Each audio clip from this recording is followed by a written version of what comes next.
Welcome to Water Bottle Sessions. My name is Omar Fawzi, and I'm going to be your host for this podcast. A little bit about myself. I completed my master's degree in counseling psychology and later on completed my PhD in counselor education and supervision. Throughout my journey, I've had the opportunity to provide counseling services for the past 7 years. I have been able to teach for approximately 4 years in a master's program for students that are interested in counseling. And I've gotten to meet a lot of different people. Throughout this, I've learned the importance of perspective. I've learned the importance of being open-minded enough to create a space for people to share their opinions and perspectives. I'm really hoping that you'll go on this journey as we create this space for different peoples from different walks of life to share their opinions, to talk about their experiences and how they ended up being who they are today. As I said, this is just simply a passion project of mine. I'm not going to be doing counseling. There's not going to be anything therapeutic in the traditional sense.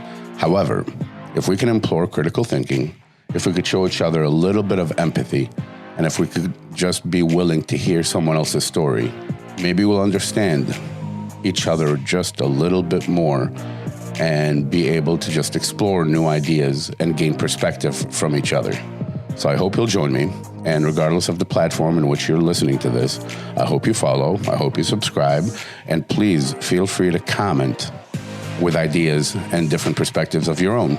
If you need to reach out, it's waterbottlesessions@gmail.com. I hope to hear from you, and I hope we all engage together as we go along this journey and listen to all these different stories.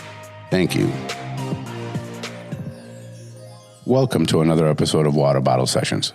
Today we meet Dr. Chris P.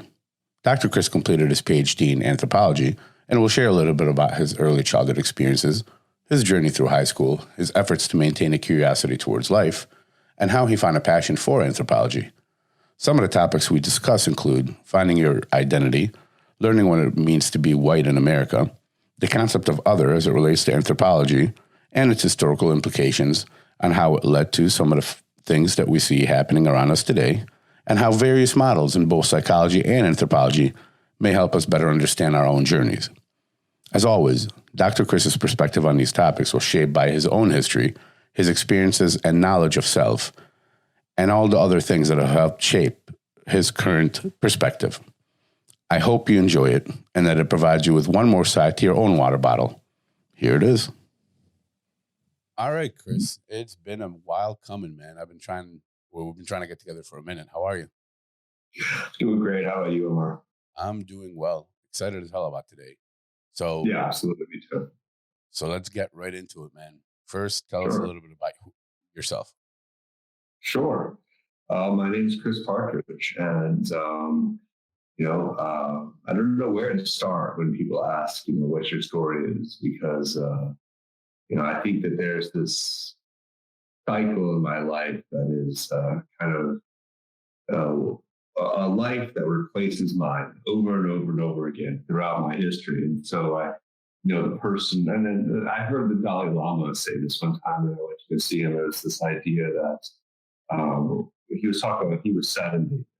He said, my 70-year-old self wouldn't know very much of my 50-year-old self. And my 50-year-old self wouldn't really give my 20-year-old self the time of day. And I really feel like, at 43, I'm in one of these cycles of rebirth where, my identity is evolving and changing. But, it goes back. It goes back to when I was little and how I was raised and, what my roots were. But I think what the characteristic that defines me best is one of kind of curiosity.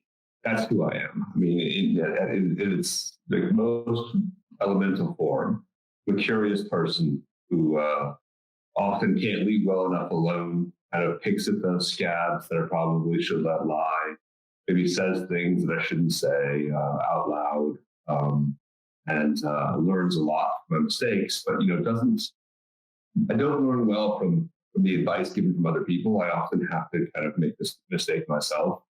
And I think that's been one of the defining characteristics of my life, which has just been to kind of stumble along Kramer-esque, falling backwards into adventures and finding my way out, through a lot of luck and the support of really awesome people I've met along the way, like you. So this is an awesome opportunity for me because I was talking with my wife on the drive home from our recent vacation, and she said, "What are you going to say to Omar?" And I said, "I don't know. I've never been asked the question, or respond to the prompt of tell me your story." And so I listened to some other people that you've interviewed, and they sounded so well informed. Like they had a whole list of things they wanted to talk about. And maybe you feel a little bit insecure because I was wondering, my gosh, what am I going to say? My story doesn't feel that interesting. So I'm hoping I'm not here to disappoint.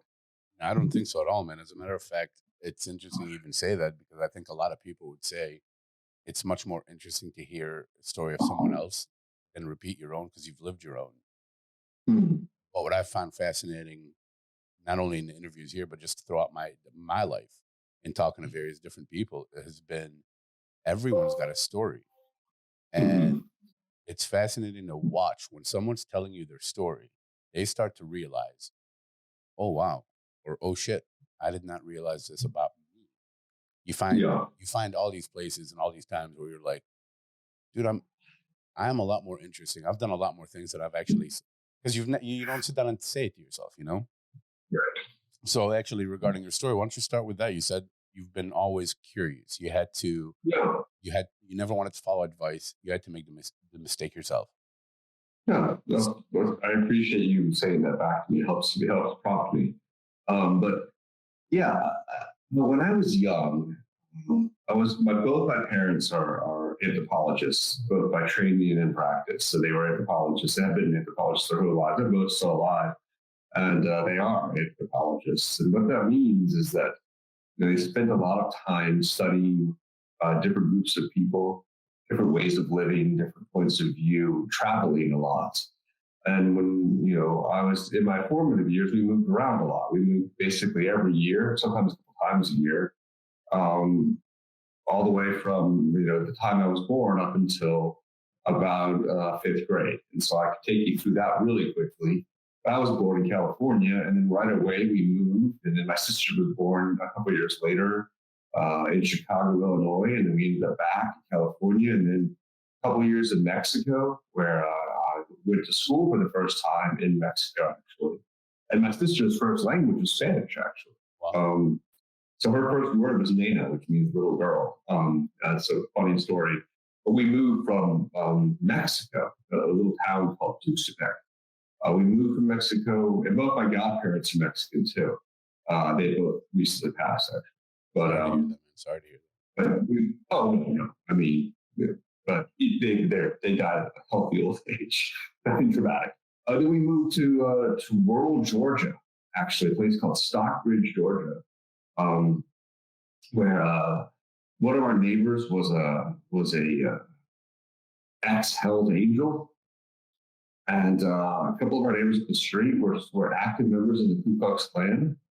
It was a really, really, small southern town.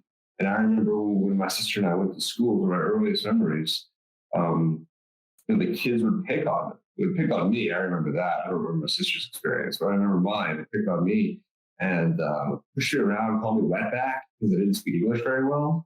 And it was really funny. Yeah, exactly. And I mean, you can see I've been out in the sun for 20 minutes and I'm bright red. But it was just the fact that I spoke a slightly different language, a slightly different version of their language. But Michelle had it worse. She was in school for about 6 months, and her teachers kind of pulled my parents in to a parent-teacher conference. They're like, "We're afraid that Michelle's mute, that she doesn't speak, or we want to get her into some therapy." I'm like, she speaks very well. She just doesn't speak English. So that was a transition. We came home one day from school and we asked our parents and said, we don't ever want you to speak Spanish to us again because of kind of the verbal abuse and physical abuse that we were suffering. I think at that age, I started to associate school with discomfort. And I think that was around the time that I started to kind of get a real distaste for school and structure. For me, it seemed painful. My sister, she didn't make that association. She was much younger, a couple years younger, but younger enough so that it didn't have this association with her. But for me, education just kind of left a bad taste in my mouth that I think continued all the way through high school for me. We moved in fifth grade or fourth grade to Maryland, where I spent the rest of my formative years being raised, along with several of the people my dad went to work for the World Bank, kind of landed a job that he was formerly at universities doing the research and stuff. He went to work for the World Bank and he retired from the World Bank. So we were there forever. Right outside of Washington, D.C., nation's capital. I went to private schools from that point on, private Catholic schools. And my experience was very different than my first, few years of life. And it just night and day. From that point on, I lived a Brett Kavanaugh-esque life. He went to prep, but I went to good counsel before I was asked to leave. and before that, I went to St. Elizabeth's in Rockville, Maryland, a great school. A good friend of mine's mom taught there, and we had a great time. And our whole school was 300 students when I graduated. My graduating class was 26 students, and that's K through 8. Whoa. Yeah, tiny little school when I went there. And when I went to good counsel, or Lady Good Counsel, back when it was still Wheaton, Maryland, it was not a giant high school the way that some of the public high schools are. Good schooling, lots of, my best marks were in religion class. As a point in my life when I really thought that I would be some sort of servant of God. I really imagined myself as being some sort of, maybe not a priest proper, someone who would be dedicated to theology and scholarship in that way, because the only place I really found myself connecting knowledge and scholarship was like in religious history, not just the stories of the Bibles, but like the historical stories of the saints and kind of how Latin was used as kind of a tool to separate the learned from the unlearned, and how access to knowledge meant, you had to kind of pass through these barriers. And that always seemed to speak to me, because I felt that, while I didn't really enjoy school and formal education, I really enjoyed knowledge. I really enjoyed the acquisition of knowledge, the demonstration of knowledge. Very narcissistic. I very much like to show off what I knew. But I came to my knowledge through non-traditional means until I got to college. And then again, my path to college, I did crap in high school, right? It's absolute garbage. Like, given every opportunity, every privilege in the world. And I still shifted that over and over and over. You got kicked out of good counsel for being a disciplinary problem. I went to public school and had a repeat junior year because all of my credits didn't transfer, and I was just such a screw up. So I spent 5 years in high school, before attending Montgomery College, because there was just nothing else to do. This was heavy. This was the rave scene of the 1990s. So my attention was divided.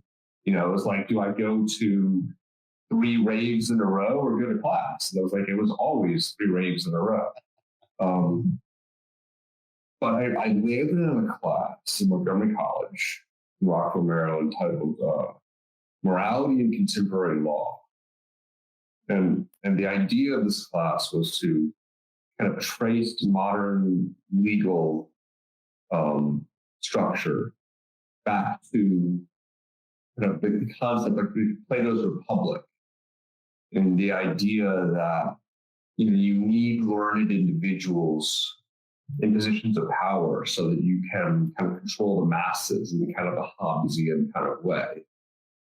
And I really enjoyed again, that idea that we can trace our current social and political structures back to their basic elements.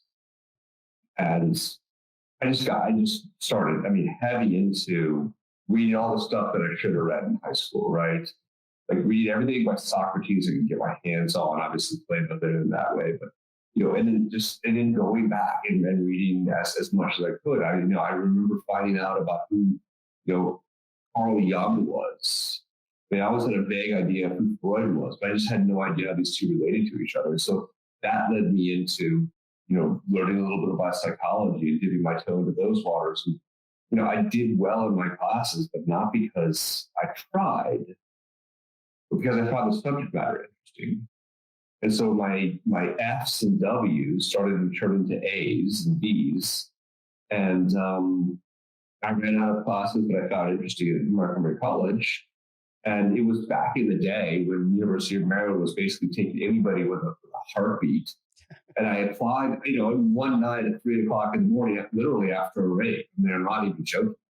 Came home from a rave, and then I applied online to the University of Maryland, and I got accepted. I think, and this is where my memory serves me poorly. I may have found it instantaneously, or it may have been the next day that I was like, "You're now officially enrolled in the University of Maryland." And I was looking around, like, I guess I'm going to college.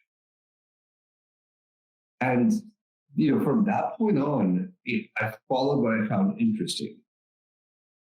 And my parents pulled me aside, each of them separately. They were divorced by this time. And they said, do whatever you want, do what you love, do what lights a fire inside of you. Do anything in the world, just don't study anthropology. Don't become an anthropologist. Both of them said that. And wow. So I went to college, and I declared my major first in economics. Did they ever give you a reason? Not to interrupt, but did they ever? No, yeah, they said the field is absolutely dead already. That it stopped making an impact a long time ago because it's just shouting to each other in the echo chamber. There's no job there's no job called anthropologist other than working as a professor at a university to make more anthropologists. So let me ask you this. And you have to fight for, making your, and I don't mean to interrupt you, but you ask why, because they're like, you have to create your own career because there's not like a clear career path for you.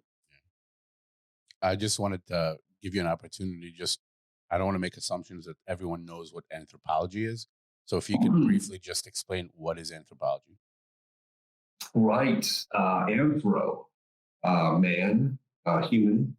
And then anthropo, like anthropol. It's like this. And then ology is the study of, right? So it's the study of human beings. And really, there are four fields inside of anthropology. There's archaeology that Indiana Jones made famous, and then there's biological anthropology, is formerly called physical anthropology. Which has some really nefarious ties to eugenics programs and has a lot of ties to the creation of our concepts of race and racism. And then there's sociocultural anthropology and there's linguistic anthropology. Linguistic anthropology is interesting because it's the study of language through this cultural lens. But there's a whole field of linguistics. There's a lot of overlap between those two. I'm a sociocultural anthropologist. And so that, by way of saying that, I didn't listen to my parents' advice. And I became an anthropologist because I was in Woods Hall, famously of the anthropology program at the University of Maryland, say hi to one of my father's professor friends, just say my dad said, stop by and say hi to my friend. Stopped by and said hi.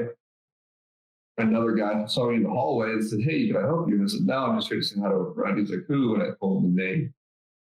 And he's like, hey, what's you? Who are you? And I said, I'm Chris Partridge. He said, oh. So how do you know this guy? And I was like, oh, he's one of my dad's friends. Like, who's your dad? I told him my dad's name. And he said, oh, so you're here to study anthropology. I said, no, actually, I have no interest in your field. And I don't want to do this at all. I said, okay, well, you'll take my class next semester. and you tell me if you're interested. And I said, I think, I don't want to take your class. He's like, if you take my class, I guarantee two things. One, you'll probably get an A. And two, you're going to learn something. And those two things sounded good to me at the time. And it started me down the path that led for him to becoming my mentor professor, mentoring me through undergraduate and my master's program, mentoring my internship at the World Bank where my dad worked, then also mentoring me as I went to American University and got my PhD. He helped me design my research. He helped me long nights spitballing terrible ideas through changing my research topic several times, including after I had already gotten my dissertation proposal approved for one subject, switching it to another. Wow. And he spent all that time. He recently passed, actually, this last month. But he was a formidable individual. Spent his life doing the craziest things, stories I couldn't even make up. Like working from the Kiribati Islands in the South Pacific all the way up to Alaska with a lot of the Inuit peoples, over to Kazakhstan, the new independent created Kazakhstan, working with the Roma. He was down in Africa. He's just literally been everywhere, speaks like 7 different languages. Amazing human being. And someone who kind of shaped the way I saw the world and broadening my perspective, because as diverse as I thought my upbringing was, I really spent most of my years living in like a very homogeneous, upper middle class suburb. And as much as I traveled and I was exposed to all these different things by virtue of my parents, like my exposure was always limited.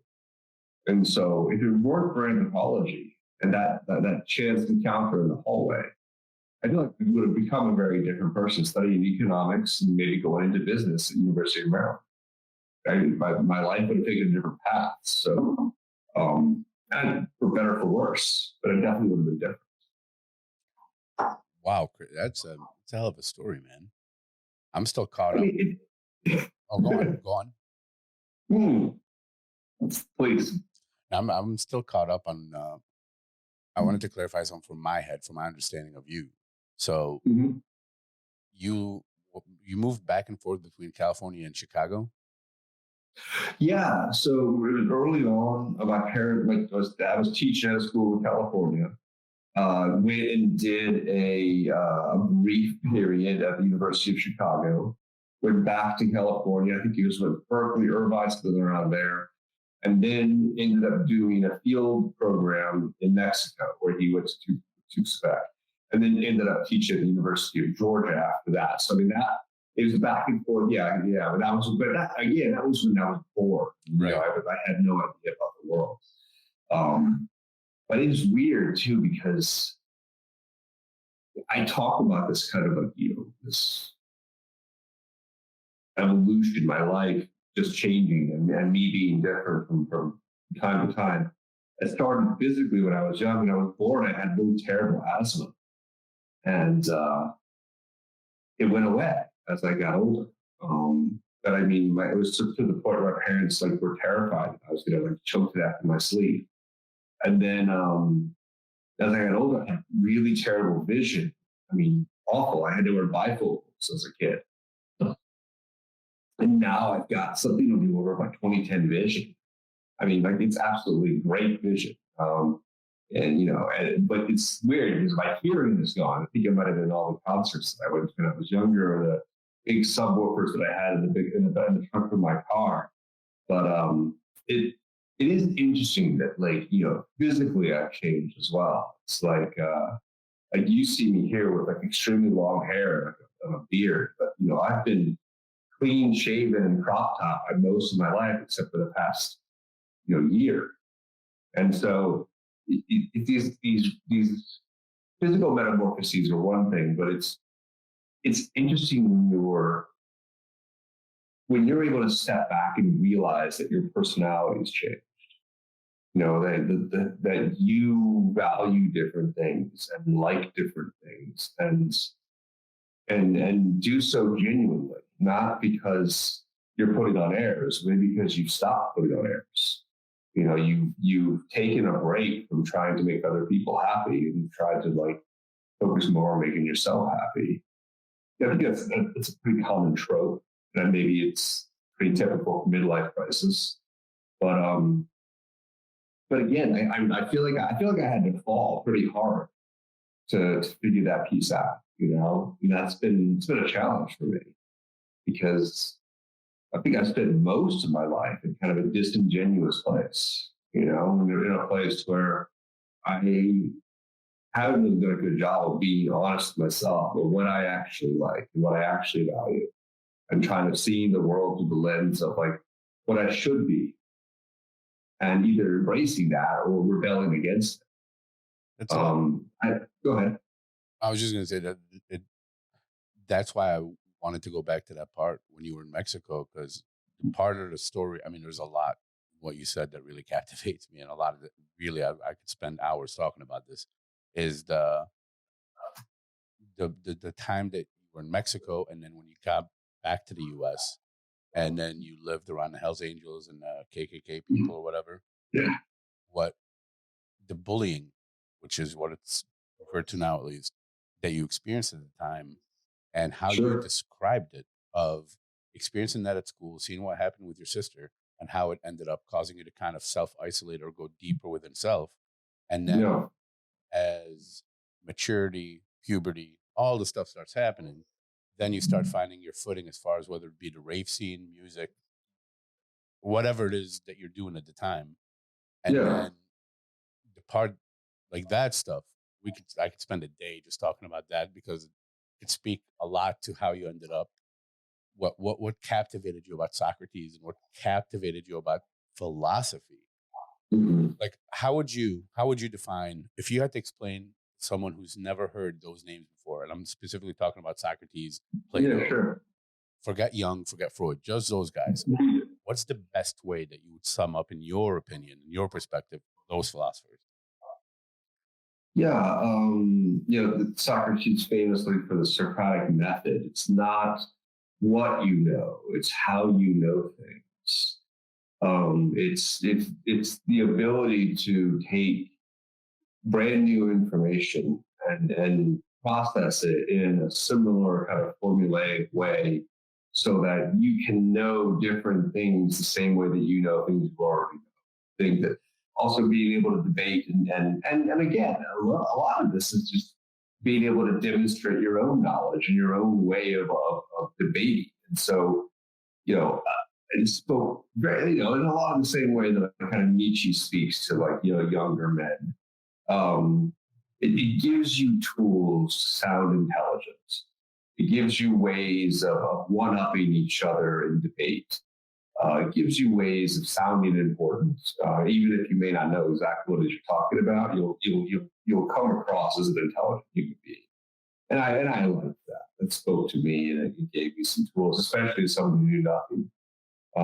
It really gave me a feeling of strength and maybe even superiority, because other people just weren't spending their time in that way.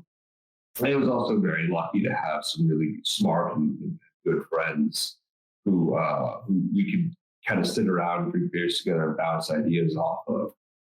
You know, I think we all benefit from having those people in our lives. People who kind of push us a little bit, call you on your bullshit, call you out for not knowing what you need to know, so you go home and you look it up.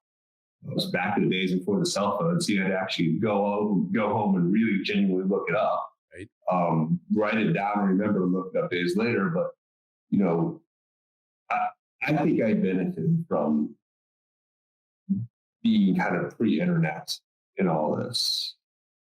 But I think, you know, this, you know, we all kind of get into learning, maybe, man, I can't say we all. I got into learning for selfish reasons. Well, wait, before you go down that road, I just wanted to. This is why I even brought up the Mexico part, you coming and experiencing that. and then why I focused on Socrates and Plato and Nietzsche and those philosophers is it's interesting. And this is my perspective. This is just me circling. Listening. It's like you experienced something that kind of forced you to see yourself, and you were told you were an outsider. And I like the way that I'm seeing it in my head. It's like, wow, what if that moment, what if that time you started doing poorly at school, according to what you were saying, and you were just uninterested. Yeah. And regardless of the opportunity, whether it be the really, really good schools or the public school, whatever it was, it's like, I'm not really into this. And then through those philosophers, you end up gaining some of that confidence. And this is where it gets interesting, is you went from philosophers that are talking about somewhat generalities to Jung and Freud, who are very specific to the individual. Yeah. Fast forward a little more, now you find yourself in sociocultural anthropology. It's just an interesting, it's a line that is not necessarily true or false. It's just something that it's awesome. No, I haven't sat and done a good job of what you just did, is kind of weaving all these things together, especially if you're going really kind of broad, kind of,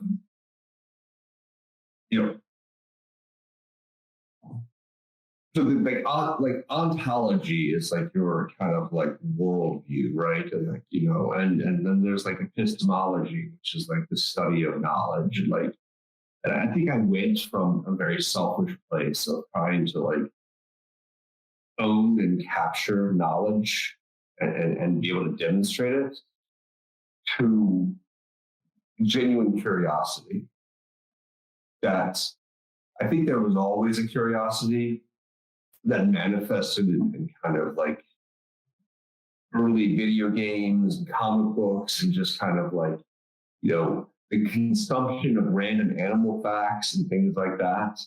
I've been drawn to. I've been drawn to facts. And, I love Trivial Pursuit. I love games like that. I love Jeopardy, crossword puzzles, and just I like tidbits, useless knowledge. But I think I genuinely started to latch on to sociocultural anthropology because it wasn't about answering questions per se. It was again about trying to learn how to ask, the right questions. Well said. So it wasn't answering questions; it was asking questions. Very much like psychology is, not trying to necessarily pinpoint a solution or an explanation for someone, but driving them to their own. Anthropology is about asking questions of a group of people to get as much edit, which is outside information, and image, which is like this inside information. And then there's just two other ways of understanding academic, which is like there's this mental and like behavioral, right? And so like the mental is like what we tell ourselves, the story we tell ourselves, the justifications that we have for ourselves, the things that we think. And then there's that way that we behave. So Marvin Harris, the famous anthropologist, like asked a series of questions about Indian cow love, right? And he was like, okay, so what we see is that there is a situation where everyone agrees that cows are sacred, we shouldn't kill cows. And so I see that occasionally cows are killed in this kind of sometimes an indirect way, sometimes they're given to other people who will kill them, to outcasts or people who are not Indian. So how do I explain this? And how do they explain this? And then so he would say, okay, well, how do you explain that cows are killed? And they would say, no cows are killed.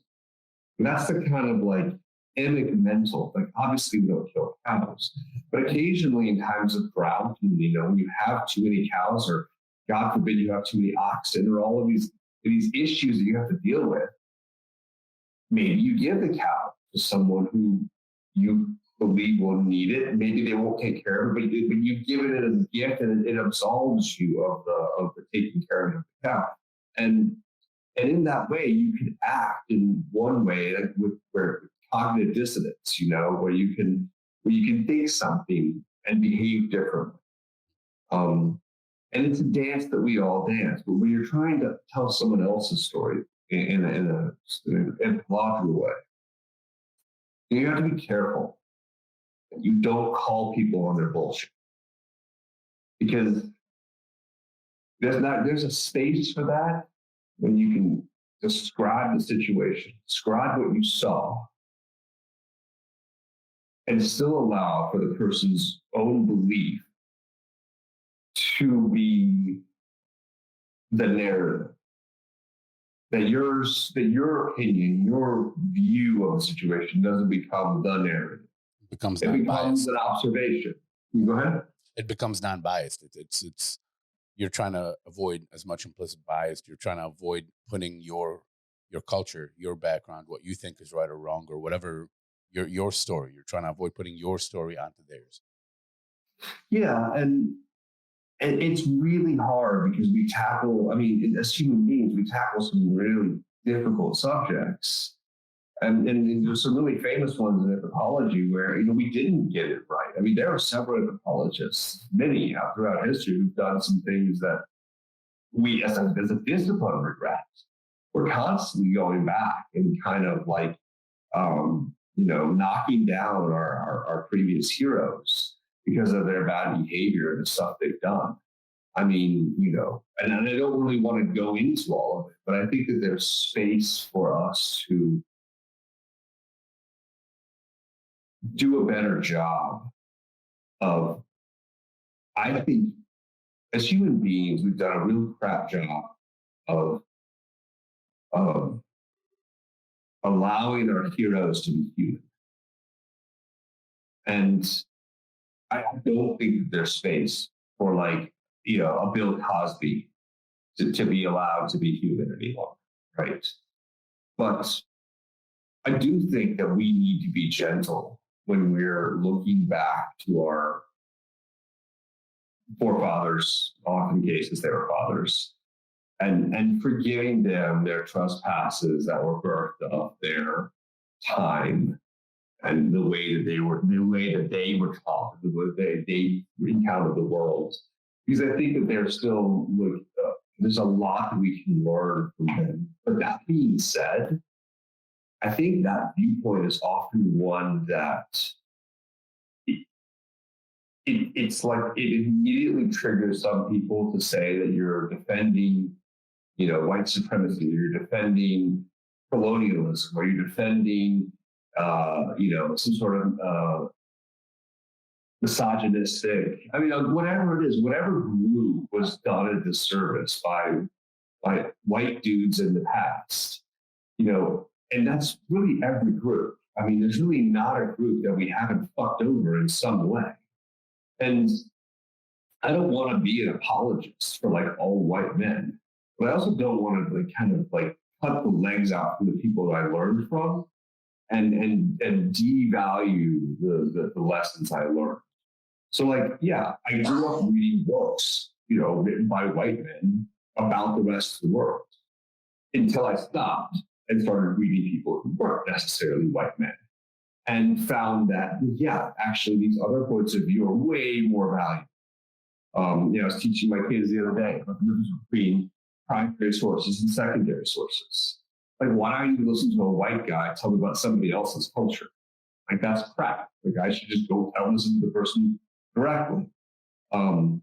And I think this is where we get into that space that I think that you wanted to get to in our conversation, which is how is it? I used to have pockets. No, these are the single issue pockets. I usually put pockets here. But how is it that our individual stories, I think, shape how we see the world, shape how we interact with the world? And then how do we explain as individuals, those viewpoints? Do we see them connected to our to our stories? Do we see them connected to our way we were brought up and our histories? Or do we have other explanations? Do we link them into other ways of understanding? I think the way that I see the world was shaped most of my life from my personal experience until I was able to understand that the stuff that I was reading for intellectual, masturbation, I guess you would say, the stuff that I was reading that was supposed to be for learning, but I was just consuming as a hobby, was the stuff that should be shaping the way that I see the world and not my personal experiences. That shouldn't be my little bubble of like white bread, suburbanite, Starbucks and Pilates and whatever else it is, isn't the world. And it wasn't until I kind of put those two things together that I was like, oh shit, like all the stuff that I study, like that's the important shit. It's not stuff that I'm interacting with directly. And I think that's when I also started to realize that I needed to do more. And I think that's when I decided to go to my doctoral program and to go in a different direction. I was going to do international development, which is international and focused on helping poor people and blah, blah. But like the reason I was getting into it was for the thrill of traveling around the world, being the white guy who swoops in and solves problems. White and I mean, I shit you not, man. I mean, that's how I saw myself. I saw myself the way that I saw my dad. There's no closer sense of ancestor worship or infatuation with one's parents or hero worship like I did my dad when I followed literally in his footsteps. I was taking the metro stop, the same stop that he got off, and walking to the same office. And I was like, Jesus Christ, some people spend their lives fighting not to walk into their parents' footsteps, and here I am literally doing it, walking from Farragut North to 1818 H Street and walking into the same goddamn office as him, just so I could kind of perpetrate that same, again, middle-class white guy comes in and solves your problems, third world, thanks to us. And that was my mentality. And I think I realized that during my program, and after I finished my master's, I felt hollow in the subject that I wrote about. And when I went to American University to do the PhD, I started going into international development, and I stopped. Do you think there's anything wrong with that bubble, though? Like that bubble that you were talking about earlier, the lattes, the coffee, the Starbucks, the whatever, right? Yeah. Is there anything wrong with that bubble? In your opinion, of course. No, I mean, yeah. The thing that's wrong with that bubble is that it doesn't exist outside of the subjugation of millions upon millions of other human beings who live there and die in poverty so that they can support our lifestyle. I mean, the world can't live like the United States lives. And the world certainly can't live like middle-class Americans live, because we can't afford to grow as much food. I mean, we throw away 40% of what we buy at the grocery store as middle-class Americans. Literally, almost half of what you buy, you take home, and you might as well just put it in the trash rather than the fridge. We eat meat for breakfast, lunch, and dinner. We have multiple cars. I mean, we live in fucking mansions. We produce so much garbage per human being in the United States that we fill city blocks, full of landfill trash every year as individuals. It's disgusting. So I'm like, yeah, I think that the bubble, it's nice for those of us who were born into it. or work our way into it. And I think for those who work their way into it, they fight hard as shit, to make sure no one takes it away from them. There's a sense of entitlement for those of us, and I'll count myself among this group, who were born into it. I feel like it's my birthright. I deserve to live in this bubble. I was born in this bubble. Look at me. I'm white. I'm like over 6 feet tall. I mean, Jesus Christ, right? I have a penis, and it's amazing. It's great to be me. I was born in this bubble. You don't deserve to take away from it. Like this is the mentality that feeds Trumpianism. This is the mentality that drives over 60% of white American males to vote for people like Donald Trump. Because we're protectionists. We're protectionists over what we've got. We want to keep everybody else out because we know the more people who come in, the less stable the bubble is. The bubble only works for small groups. And if more and more people, we have to share the bubble with more and more people, the bubble becomes a less cushy and fun place to live. It becomes less private. I mean, the great thing about private country clubs is they're private. The great thing about private beaches, they're private. I mean, you talk to any wealthy white American, they'll tell you the best thing about their neighborhood is that it's quiet or that it's safe. There are all of these buzzwords for it's white and we keep everybody else out very well. Thank you very much. And like this idea that that's not true, that what I'm saying is somehow racist or reverse racist or is a falsification or a demonization of white Americans. I hate my own people. These are all, again, defenses to protect what it is that Richard Nixon was talking about in the 60s when he said, the silent majority. Or who are the silent majority? When Donald Trump was referring to the suburbs, like who's he talking about? And when I was in Asheville this weekend with my family, and we're out a little bit, not super late, going to have dinner, it's after dark. And all the families are out buying shit and going to eat at restaurants where fucking a quesadilla is $12, $20 fucking quesadilla, dude. And I was like, Jesus Christ. And then there's literally homeless people all over the streets. And I'm like, I have to step over them to get our fucking, cappuccinos. And like, this guy is running down the street and he's with his girlfriend and they got a white guy, white girl. And he stops in the middle of the street and got a Black Lives Matter face mask. He rips it off and he screams, say her name. And I got to take it back. Breonna Taylor, say her name. And I was like, oh shit. And I looked around and all the other white people around me and everybody was kind of putting their head down and looking around.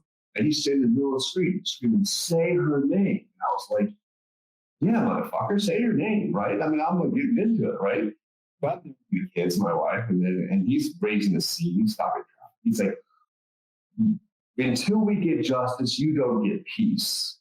Say her name, screaming. No one said her name. I mean, I didn't say her name. To my own, kind of, man, I can't tell you how I'm pissed off that I am that I didn't scream Beyonce Taylor.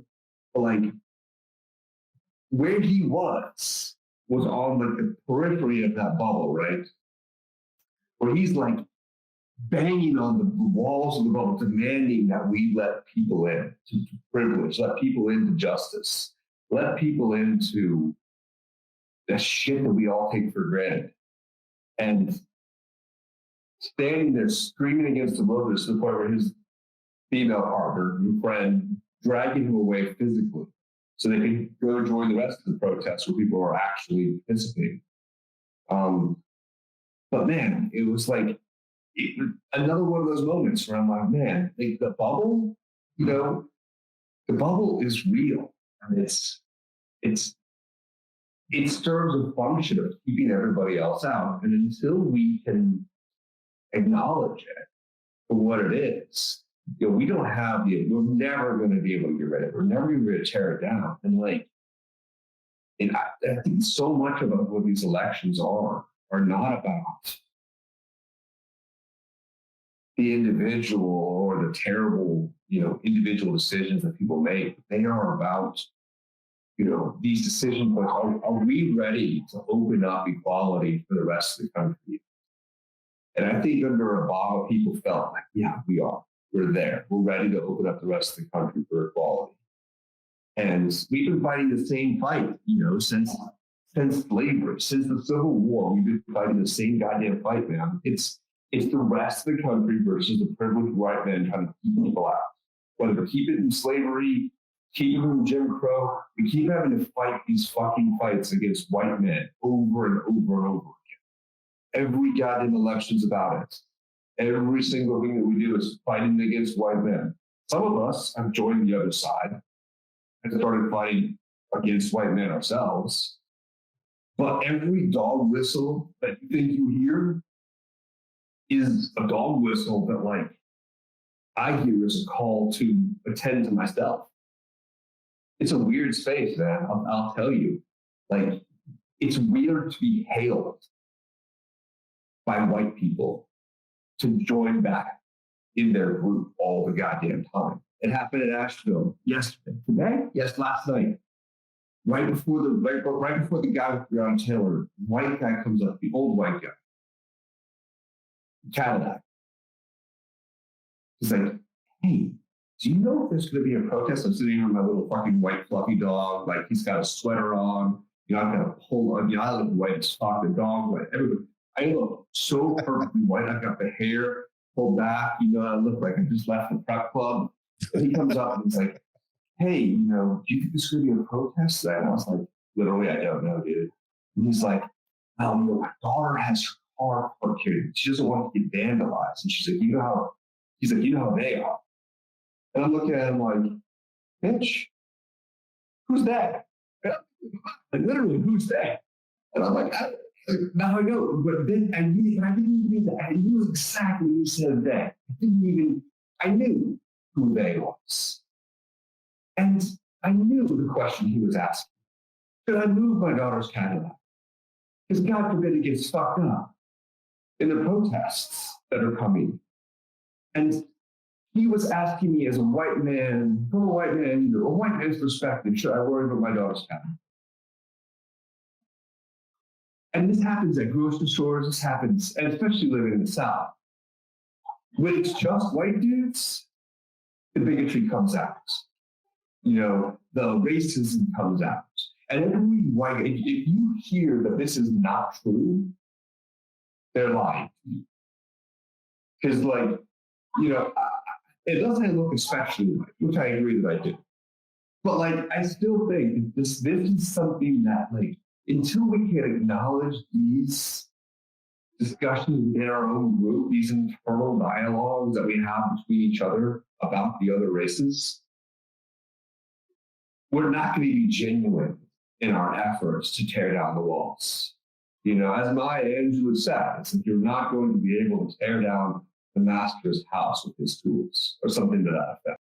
I guess my point has been that what we're going through now with this particular election is not something that is brand new for us. I mean, we keep having to defend America against far-right extremists over and over again, ever since the founding. And then especially, that was solidified during the Civil War. And then after the Civil War, I mean, it was like the group of white dudes who really just wanted to, keep that bubble strong, keep other people as property, keep the engine of America as slavery, and continue to build wealth off the literal backs of other people. That kind of original sin of America, they never linked these things together as they were on the wrong side of history, and then. That's interesting you say that. Yeah, go ahead. I've heard that before of a lot of people say, a lot of people using that term of they're on the wrong side of history, or you're going to find out later on that you're on the wrong side of history. And to me, I have no control over what anyone else does. You can only control your actions and control what you do with the knowledge you have. And what I've realized is, I think what you said earlier just now about far right extremists. I find that far right extremists are no different than far left.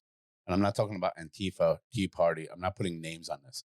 I'm talking about the idea that you believe in your belief system so hard that you reject any idea and any concept that anyone else brings to the table. Yes. Yeah, oh, absolutely. I mean, this is like the idea of the absolutist, someone who says that, the only form of this thing that I'm willing to accept is the purest form. And the only definition of pure is the one that I give it. When you're talking about extremism, I mean, whether it be inside of a religion or a political sphere, or, when you look at individuals who talk about extreme socialism or, completely unregulated firearm ownership. I mean, any idea taken to its extreme is poison. This is the idea of the United States of America. It's that there'd be, through discourse and compromise, there'd be, a better way of moving forward than if we were driven by the polarized, extremes. And I think it serves us well in most cases. But I think some would say that the strength of the United States stems from the fact that the founding fathers tethered kind of the different points of view together. So you have to say, during the founding fathers, when the founding fathers created the United States, right, the only people who could vote were land-owning white, right? Yeah. Now, those were really the only human beings that participated in government. And there were two camps of the land-owning white, right? One was the camp that was like, hey, every person or more people than just land-owning white men should be able to vote and participate. And then there was the other camp that was like, absolutely not. That's crazy. You can't let the common rabble, the plebs, the uneducated masses, the hordes, come and participate in government because they'll just drag us down because of their stupidity and their lack of knowledge of all things sophisticated. So we can't let everyone else in. And that was literally the point we were talking about was these two points of view have to work together to govern America. So the point of view that it should only be white landowning men, and the point of view that other people should be allowed. How do we make them work together? We shackle them to each other in governments. We give all of these different voices. We created, the electoral college so that the elites wouldn't be able to, steamroll the Southerners. They created so many different systems so that white men would be forced to work together. And ever since that kind of original sin of America, we have been having to fight. And I include myself in the group of the men who don't think that we should exclude everybody else. But we have been having to fight against that other group since our birth. And that other group exists to this day. They are the same group. They are the same ones who are flying Trump flags and screaming about, rapists and murderers coming across the border and all the other dog whistles that are blown every day. I mean, they're not even freaking dog whistles anymore. But we see people screaming, about pro-life, and the same people turning a blind eye to ICE facilities that are performing involuntary hysterectomies. Pro-life means pro-white babies. Let's be crystal clear. Or pro-families that will, white families that will adopt other babies. But pro-life is not about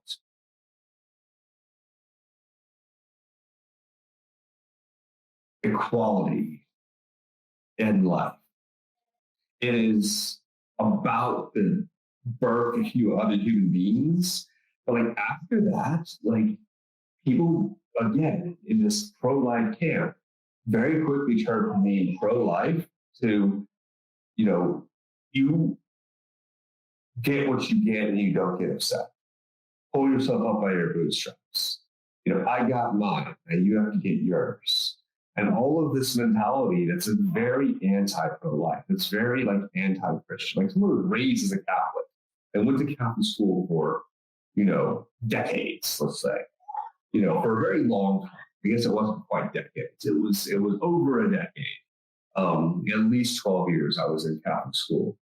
And, learning the saint of the day, learning the Beatitudes, and learning, the life of Christ, how he lived.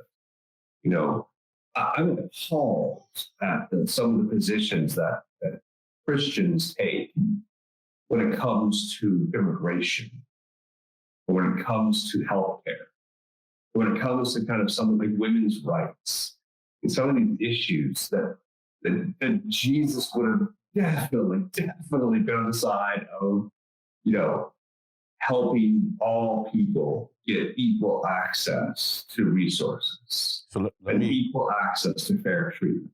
Let me ask you this real quick. Yeah, I'm ready. Remember that? Bob, Bob Woodward, right? The journalist. No, very well. Yeah. So you know how he was asking Trump a bunch of questions. Do you remember the quote where Trump said, he told Bob Woodward, "You really drank the Kool-Aid, didn't you?" So let me ask you this, in the words of Trump: what if someone was to look at you, whether that person's black, white, purple, green, whatever, and they said to you, "Chris," or Dr. Chris, Dr. Chris, you really drank the Kool-Aid, didn't you? How would you respond to that? Yeah, I would genuinely say the Kool-Aid is reference to the Jamestown poisoning, where everyone in this quote unquote cult, drank Kool-Aid as a kind of end of days kind of cult. Everybody killed themselves, they killed their children. It was terrible. The idea of this was that people are brainwashed into believing things that are insane, that no one else believes, that are ludicrous. And I think that drinking the Kool-Aid is believing things, to such an extreme that you're not even willing to question kind of some of the scarier tenets of what it is that you're believing. And I don't think that letting people into our bubble is drinking the Kool-Aid. I think the scary thing for people who have, the haves versus the have-nots, the people who have, is the fact that they see these pie, this life pie as a limited resource. And you can only have so many slices. And as soon as you start slicing it out to other people, you're taking slices away from me. You're cutting into my slice. And there's a great book called White Trash that deals with this. And the idea is that white America has been taught to believe that anybody who is doing well, who's not part of white America, is taking something away from white America. And they believe this so fervently that they argue for, ejecting migrants from jobs that they would never want to do themselves, just because they're saying you're taking jobs from Americans. And when they say you're taking jobs from Americans, they don't mean they're taking jobs from Black Americans. But if you ask them that, and this goes back to the etic behavior versus etic mental, like if you ask them, do you mean all Americans are just white Americans? They'll be like, you're calling me a racist? That's racist. You calling me as racist is racist. Because I didn't say Black Americans, white Americans. I said all Americans. I care about Americans. It's about the document that I care about. This completely arbitrary, meaningless citizenship document that most Americans that I know would fail the citizenship. My stepmother took the citizenship test. I studied for it with my stepbrother. That shit's fucking hard, dude. It's way harder. There's no way the average Americans pass the citizenship test. There's just 0% chance. It's like the average driver going back and kind of took the driving test is going to fail that shit. And they at least passed it once. But like the citizenship test that all of these Americans are so insistent upon everybody taking and passing is one that they've never taken and passed. So it's like, wow. So you're saying as long as someone else takes this test, that's way harder than anything you've ever taken and passed. As long as you take that and pass it, then we're going to call you American and now you're welcome in? So now you're welcome in. So once you take that, now you're welcome. Okay, great. So, but is that true? Do we treat all American citizens the same? I mean, we don't need to dig deep to find the answers to these questions, right? Like we don't need to look deeply into the numbers to see, the percentage of African Americans who are shot, the percentage of Hispanic Americans versus their total population in prison. We don't need to see the fact that, in domestic violence cases, like households with a gun, the woman is like exponentially less likely to survive situations of domestic violence as long as there's a gun. But yet our laws taking the guns away from people who all previously perpetrated domestic violence are extremely lax from state to state. I mean, this is not a Rubik's Cube that we have to figure out. Like we all know the answers to this at face value. And so, yeah, here's your question. You asked a simple question. Did I drink the Kool-Aid? I think the Kool-Aid is, the Kool-Aid is like the blue pill, like the right, or was it the red pill? It's just the fucking pill that lets you see the matrix. Whatever it is, yeah, you're right. I chose not to live in the matrix. Right? I chose not to live in the white man's matrix. Because in the white man's matrix, he's not a racist. He doesn't hate you guys. He doesn't hate, women. He doesn't hate anybody. He loves himself. He loves his people. He loves white people because that's who he is. He's allowed to. He's allowed to listen to country music and wear cowboy boots. And goddamn it, you're not taking his Ford F-150. Fuck you. You're not taking his shotgun. And you're not going to tell him that he can't fucking love his people and love his Jesus, because loving his people doesn't make him a bad person. And so what? Yeah, he knows. He's got a couple of black friends. He's got a couple of Mexican friends. And he's good with them. They're all friends. He doesn't they don't hate him. They like him. And he likes them. But does he think that immigrants, should get their papers? Yeah, he does. Does he think there's too much crime in the inner city and black people kind of do it to themselves sometimes? Yeah, he does. Does he think that there's education out there for everybody? If people want to there's a path to success. He's on it. There is no more privilege for him than there is for anybody else. He doesn't get special money the government gives him. He doesn't see the fact that he doesn't have to overcome institutional racism. He doesn't believe that that's a thing. He's never seen it. See, the thing about the bubble is that if you choose to stay inside the bubble, you don't ever have to look outside the bubble. So you asked me in the beginning, do I think the bubble's a good thing? Motherfucker, if you are inside the bubble, you literally never have to look outside. I think that's the thing that other people who are not white men don't see, is that if you choose to be inside of it, you can justify everything in your life inside the bubble. The other stuff doesn't matter. There's no racism. There's no affirmative action. It's bullshit.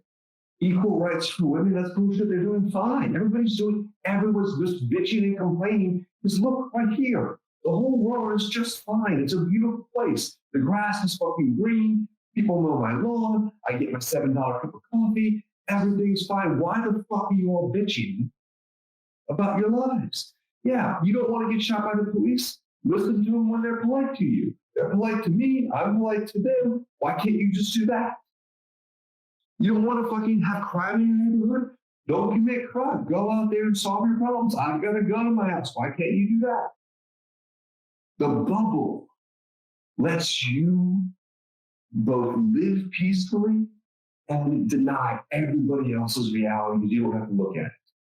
That's really well said. I think that's really well said. And it's a good point, if anything. And let me ask you this then. You were talking about, and I don't want to mess it up, so correct me, please, if I'm wrong. Ethic behavior versus ethic mindset, right? Oh, yeah. So, ethic behavior versus ethic mindset. Right. So, regarding that, in your opinion, and this is an opinion to anyone listening to this is not a fact. He's not an expert on this. Neither am I. But would you say that the protest, not protesters, I keep messing that up. The people that are looting, the people that are rioting, at least what I've seen on the news and on YouTube, they are generally white. The experiences of, tell you the truth, and this is a different conversation maybe, but the people that I feel are the loudest voices in the room are not the ones that have to worry about getting pulled over. And I find that really interesting.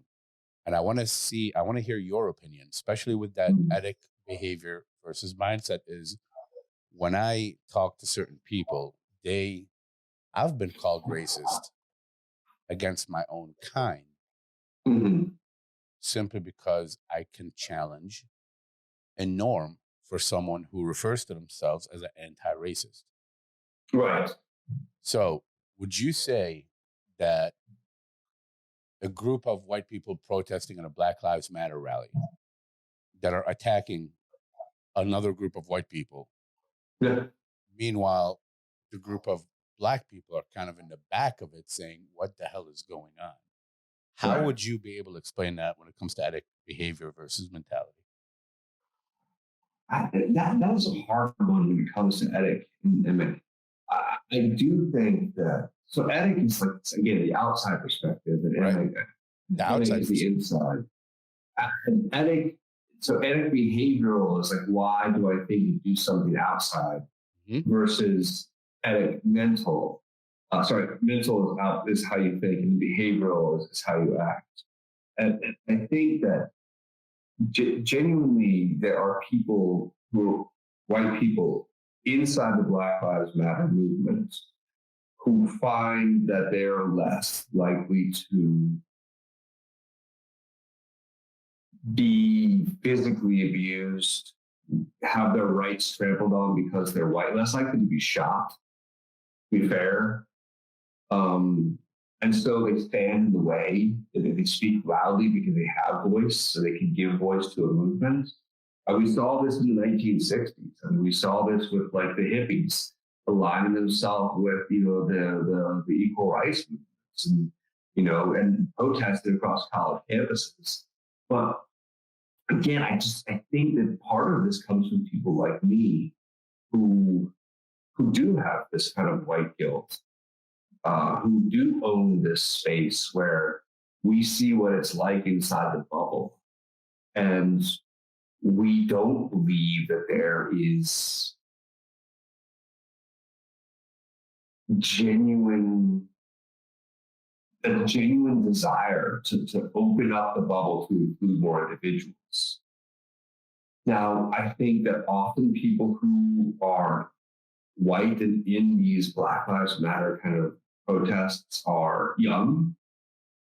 They themselves may be disenfranchised and feeling some sort of kinship with other groups, feeling disempowered themselves. so that they can feel allegiance with a group that's not their own.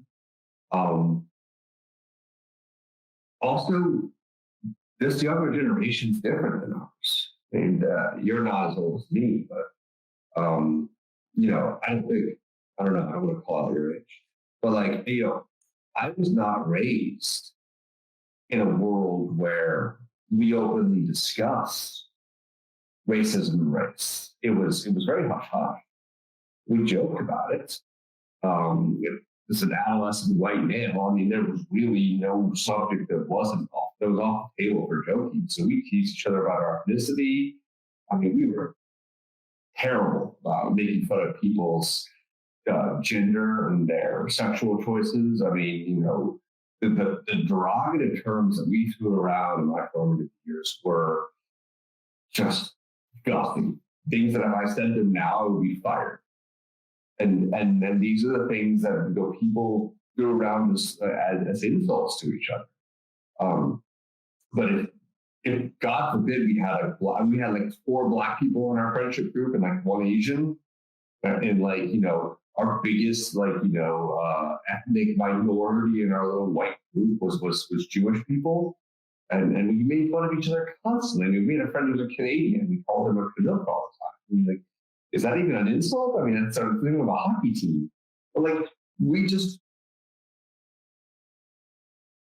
came from a space where it was okay to tease people about who they were and attack, what they were.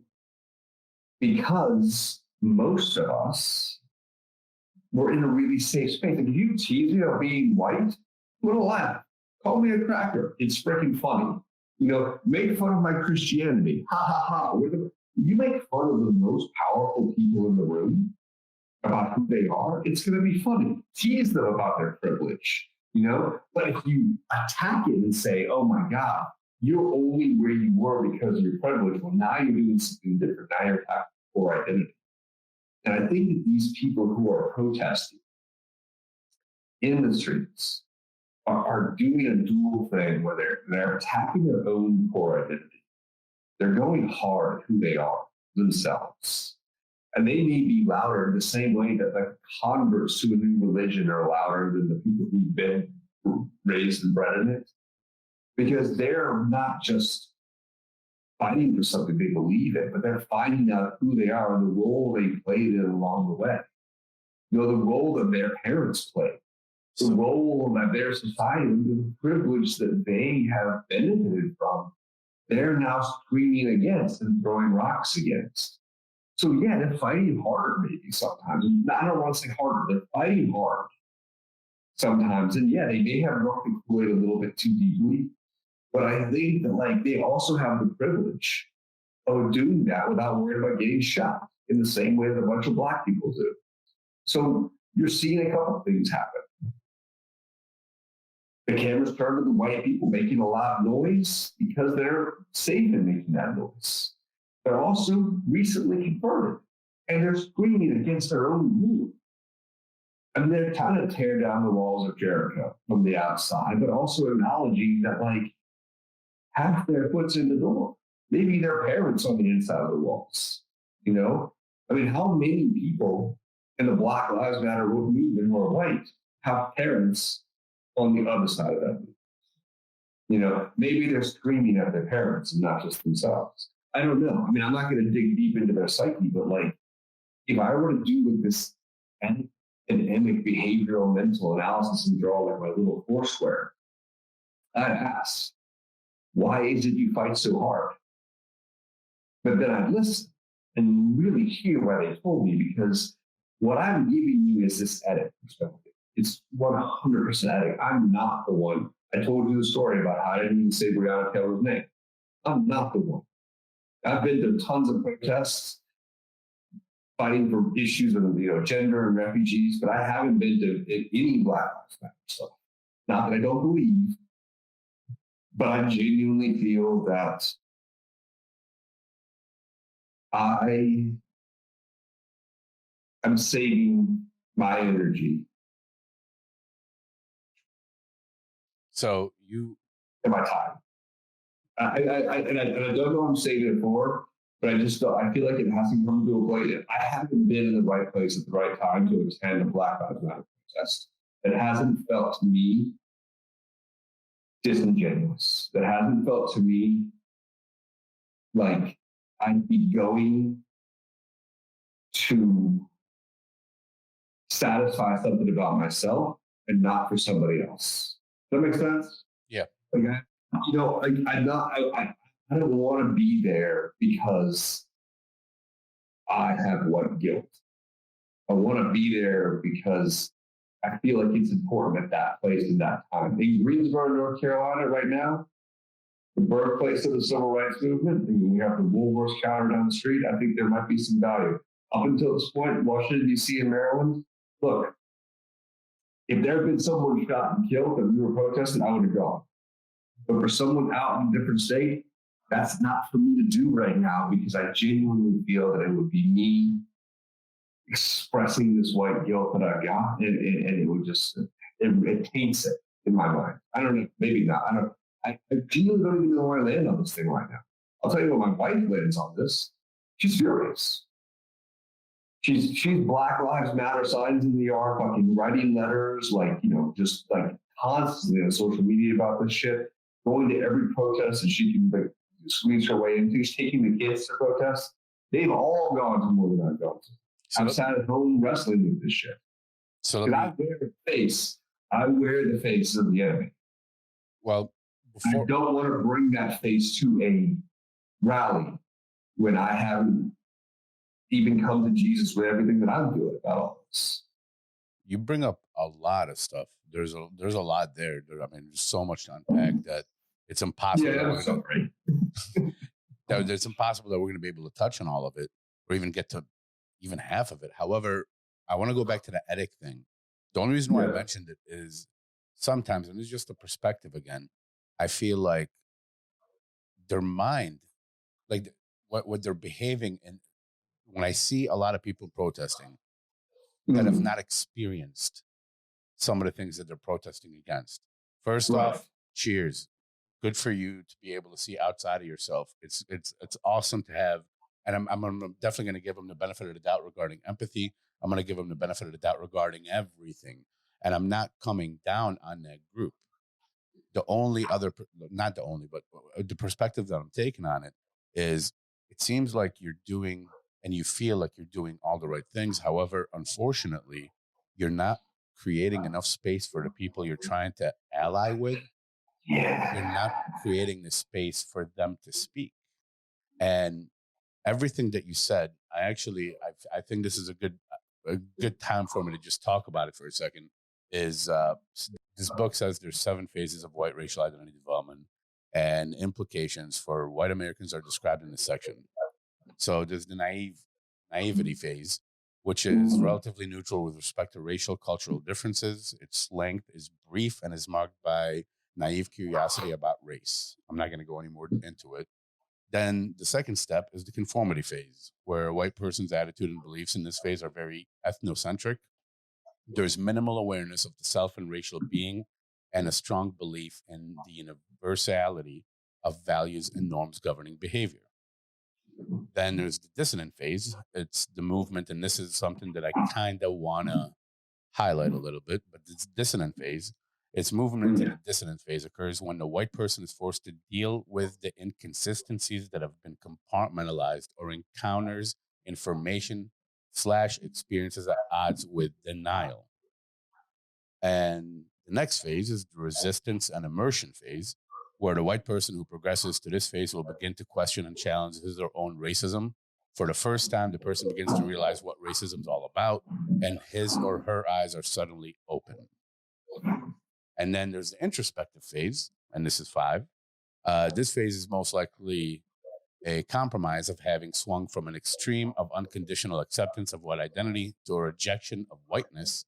It's a state of relative quiescence, introspection, and reformulation of what it means to be white. Quintessence? Like quintessential? Okay, go ahead. And then part 6 is integrative awareness phase. Reaching this level of development is most characterized as understanding the self as a racial, cultural being. being aware of sociopolitical influences regarding racism, appreciating cultural diversity, and becoming more committed towards eradicating oppression. And then the last phase is a commitment to anti-racist action phase. Someone once stated that the ultimate white privilege is the ability to acknowledge one privilege but do nothing about it. This phase is characterized by social action. What I only bring this up, and again, I will definitely, I missed some. Anyway, okay, so yeah, this is just to give this book credit. This is Counseling the Culturally Diverse by Daryl Wilden Sue, David Sue, Helen A. Neville, and Laura Smith. It's called Counseling the Culturally Diverse, Theory and Practice, the 8th edition. Anyhow, so we're going to move past it for a minute.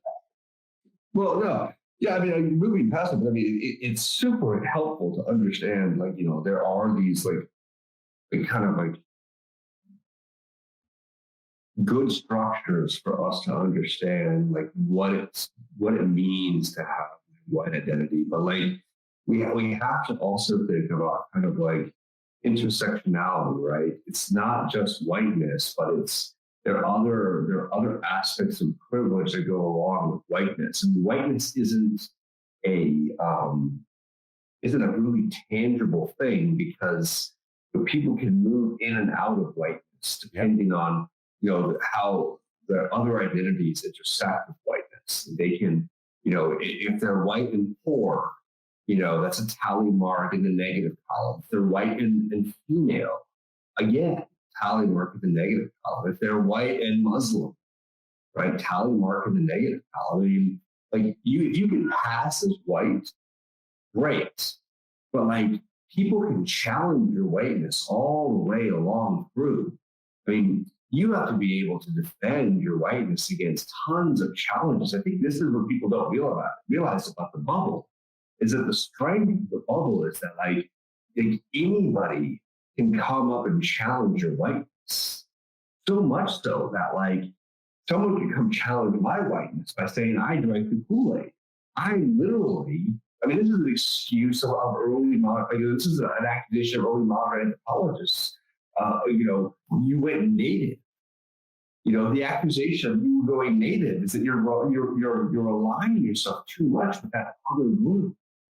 You know, they can test your whiteness by saying that you have white hate, self-loathing. I mean, there are all of these whistles by which people communicate and test your whiteness. So, I mean, like, you look at, like, you know, the early, you know, what was considered to be like early white. I mean, like, you know, like English and German immigrants, you know, founded the colony in the Carolinas in the 1600s. You know, by 1712 or so, like, it was split into two Carolinas, but it was still mostly, you know, these English and German, you know, white people. And, like, around 1790, people started coming in, like the Scots, and some, you know, some of the Irish, and these, like, kind of Protestant Scots-Irish started coming in, who were definitely, you know, in the group. But then as soon as the Irish Catholics started coming in, holy crap. Like, the Irish Catholics were definitely not white, right? They were this other group. Like, the English and the German Protestants, even some of the Scots Protestants, but as soon as the fucking Catholics started getting in, you knew who the non-white people were. Now, this was a point when they were still, you know, enslaving Native Americans, when they fought them in capture, they were still starting to bring over Africans. But even that kind of whiteness came of, like, who was in this group. So you have Jews coming in from Poland, Jews coming in from Germany, you have the Moravians, you have the Swiss Mennonites, the French Protestant Huguenots. Like, all of these people were coming in, and their whiteness was challenged all the way down. So you're talking about, so, like, you're talking more, not more, but you're talking about the whole concept of other. Right. So, yeah, so you know where I'm going with this, is that, like, the idea of, like, whiteness is not a concrete thing you can point to, which is the beauty of it. I mean, the beauty of whiteness is, if I own what whiteness is, if my clique has whiteness, I can keep moving the yardstick on you. I can keep moving whiteness further and further away from you, because this is about othering. This is about taking some group that's not yourself and identifying yourself as contrary to them, identifying them as in contrast to you. And so I just, I really wanted to kind of delve into this a little bit, because I do think that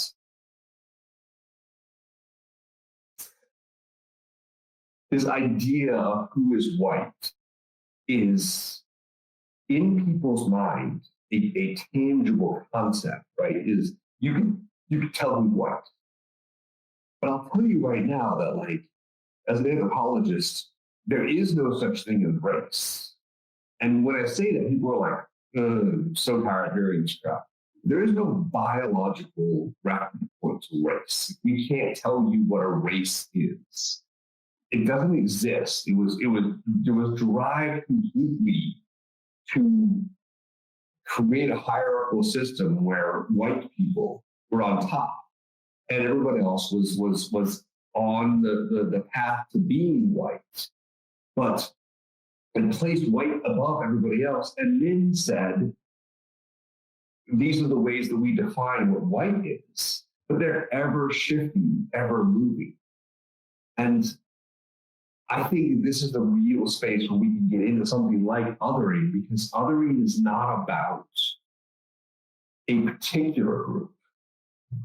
It is about understanding your identity relative to somebody else's. And that's a super tricky tool to use, because it means that no matter how you define yourself, Omar, I get to define myself in contrast to you. So you can keep doing whatever it is. You're a pretty white looking dude. Like, you've got light skin. You could shave a little bit. Maybe you could join my country club. You could put on the polo. I can let you borrow my cardigan. And you could drive my Prius and we can all hang out together and barbecue. But if there's something I want to exclude, if there's something I want to exclude you from, I have the keys to what white is. So I get to decide my whiteness in contrast to you. And you're talking about historically, right? Like as you explained. Historically, but also individually. Right. The great thing about historically understanding othering is to understand how useful it is as a tool for the cultural group, but also for the individual. So the great thing about whiteness as a non-defined concept, as this kind of ethereal whiteness, is that even if you pass, I can still challenge you, right? I can still challenge your whiteness. Directly, indirectly, I can still put myself up as contrary to you and stack my whiteness against your whiteness and see which one plays out. And because I sit in a position of power, because of the position I already have inside of the bubble, I can keep you out. Now, the worst part about that is that even though I would still not stack up to someone with the Confederate flag tattooed on their house, because they would say that I drank the Kool-Aid and I'm a hippie. I was educated at a liberal institution, and God forbid I got myself a college degree. And I've said some things on the internet that are they're contrary to X, Y, and Z, and I have denied my own whiteness. I can still exclude other people if I choose. And I still have enough of a foot in the door inside the bubble.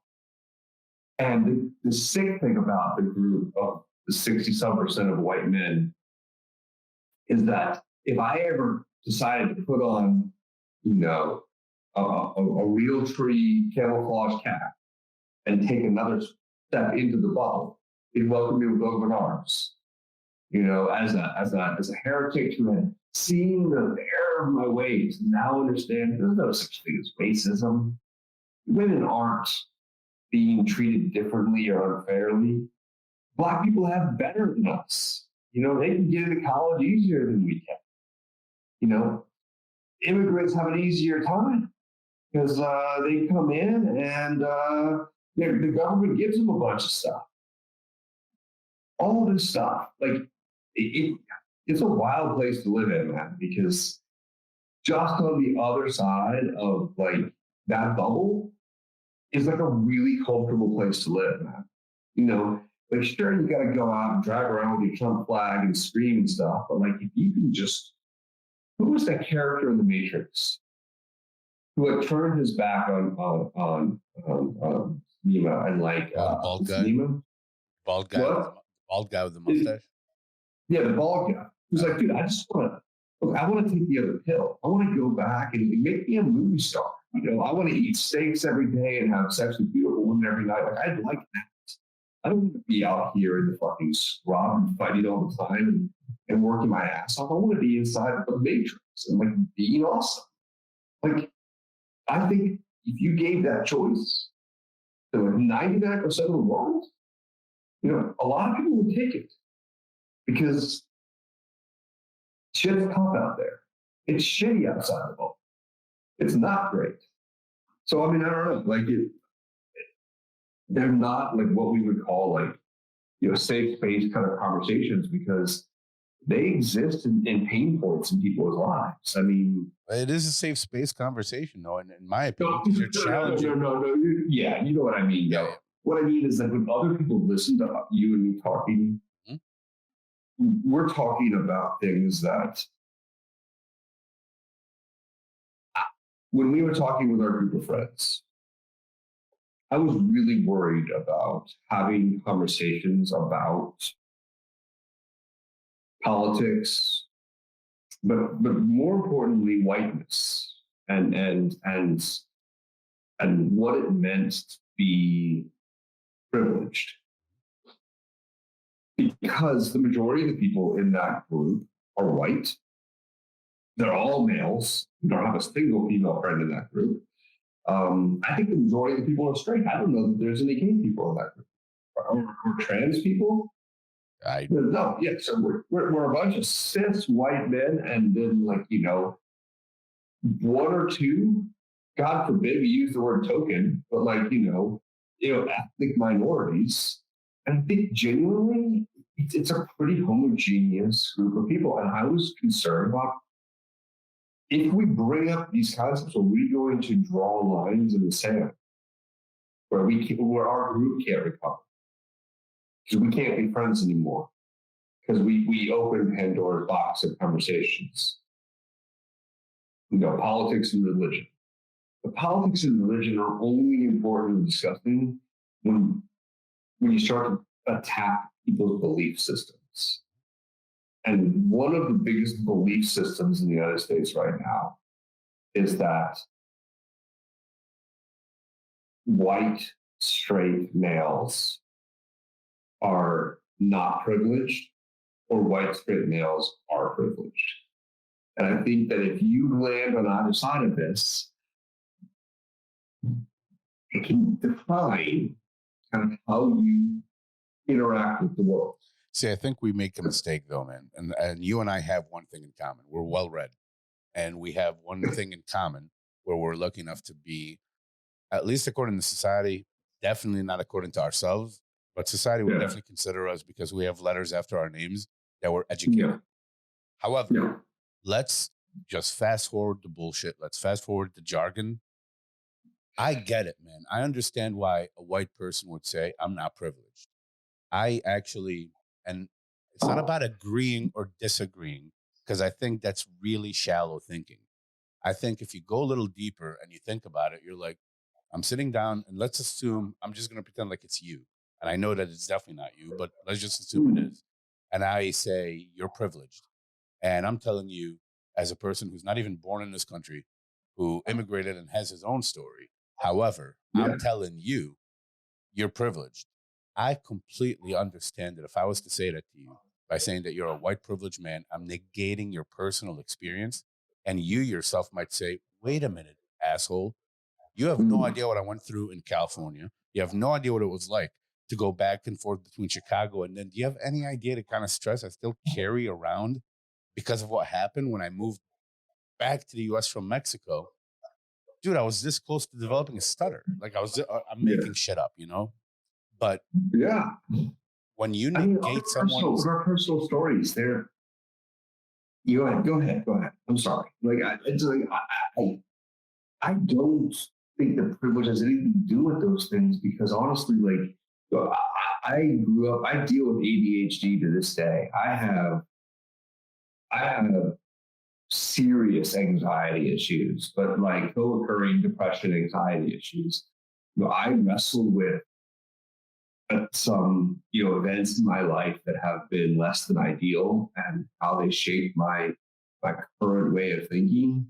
I've used alcohol and substance as an escape for the majority of my years. I've been a chronic smoker since I was 15 years old. I just recently quit over the last year, and even the other day I went out and had a cigarette.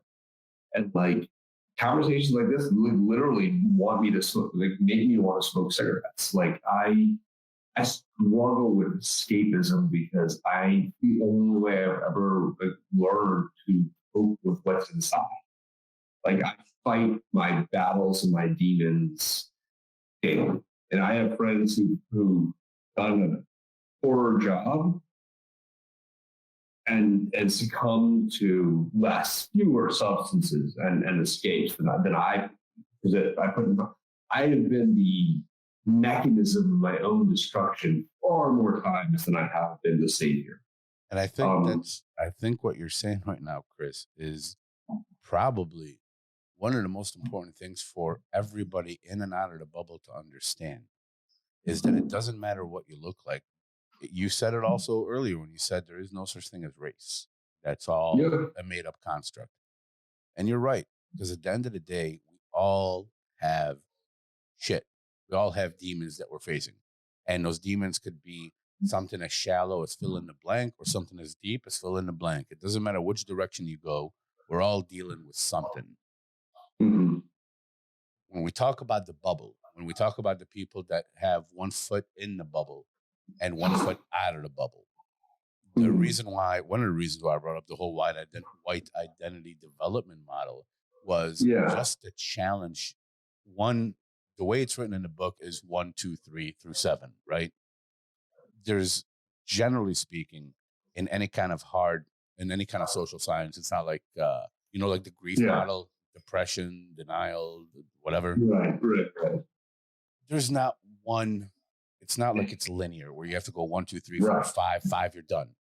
Similar to this. And the one thing that I wanted to bring attention to is the dissonance phase, that movement where you're forced to deal with inconsistencies, and the resistant and immersion phase and the introspective phase, I feel a lot of people have avoided. Yeah. And that because it hurts like a bitch. I mean, it hurts so fucking bad. Yeah. Like the introspective phase of white privilege means you have to look plainly at your own successes. Well, let's even move past whiteness. Let's move way past whiteness. Let's talk about something a little more, and without getting personal, but just let's live in the world of a hypothetical for a little bit to avoid any disclosures we may not want to have out there. But it is hard to look in the mirror, period. It is just literally sometimes. Literally. Well, with the way honestly, sometimes some of the most uncomfortable moments in my life, I've been sitting there staring myself in the mirror, looking at my own eyes. Because that's a scary place to be. Because all your life. When you haven't been honest, when you haven't lived up to the ideas that you hold true to yourself. Yeah, that place sucks for people, man. I mean, I don't know. I think there are some people out there who are genuinely good people, who genuinely have tried their best their whole lives to be good, have tried their whole lives their best to do what's right all the time. And I can't imagine what those people's lives are like. That's just not me. I've not been a person who, like I said, I don't think I would like who I was even at 30. And I'll tell you right now, if I met the 20-year-old version of me, I wouldn't talk to that dude at all. And if I met the fucking, 16, 17, 18-year-old version of me, I'd beat the shit out of that dude. That guy sucked. Those kids, like that kid who grew up in Rockville, Maryland, the same rough and tumble streets as Brett Kavanaugh, like, he came out of that mentality with yeah, man, there was crime right down the street from where I lived. And, I know what's best, and no regrets for my past behaviors, no regrets for the things that I've done, because I did what was right. I've always been a good person, and I'm a good man. The self-assuredness that he has leads me to believe that he's not done that introspective work. Well, you have to believe that. Because there's no way that you can come out of that introspective work as a white man being raised in suburban Maryland and have any other fucking opinion that I was a goddamn asshole. And if you didn't think that, then you either didn't hang out with my group of friends, and Brett Kavanaugh did, or at least, a couple of years our senior, but the same group of guys, or you're lying to yourself. I believe genuinely that Brett Kavanaugh just hasn't done that introspective work, hasn't put in that effort. He hasn't been made to. No one's made him do that work. And why would you if you didn't need to? He's had other stuff on his mind. He's becoming a fucking judge. He's becoming a Supreme Court justice. He's been working on a career path inside of his bubble that has been very important and that has changed the world fundamentally and will continue to do so.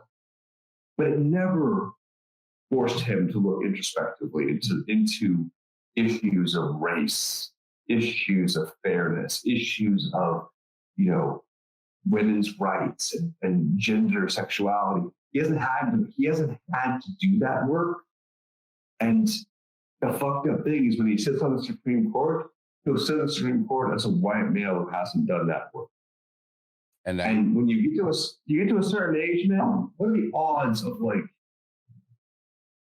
convincing someone in their 60s, 70s, 50s, 60s to do that work? Yeah, these are young people's jobs. This is when you change your mind when you're young, not when you're old. My parents are both super liberal. Everybody deserves love. They were literally on the front lines of the civil rights movement. They were. My mom was in Michigan getting shot with fire hoses, had dogs sicked on her. My dad was he wrote a book called The Hippie Ghetto.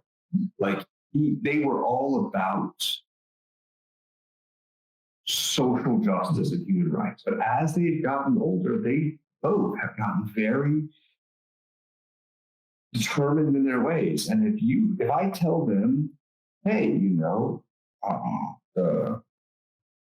not all Republicans are terrible people, they will scream and yell and basically slam the door until you agree that Republicans are terrible people.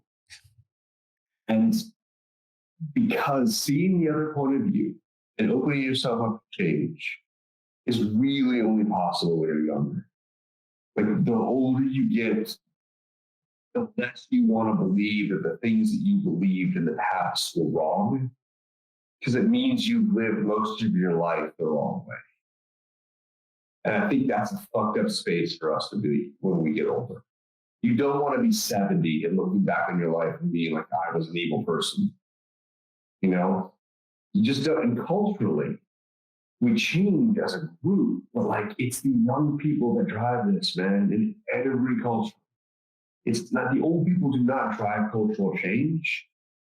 It's you can't look to old white people driving cultural change.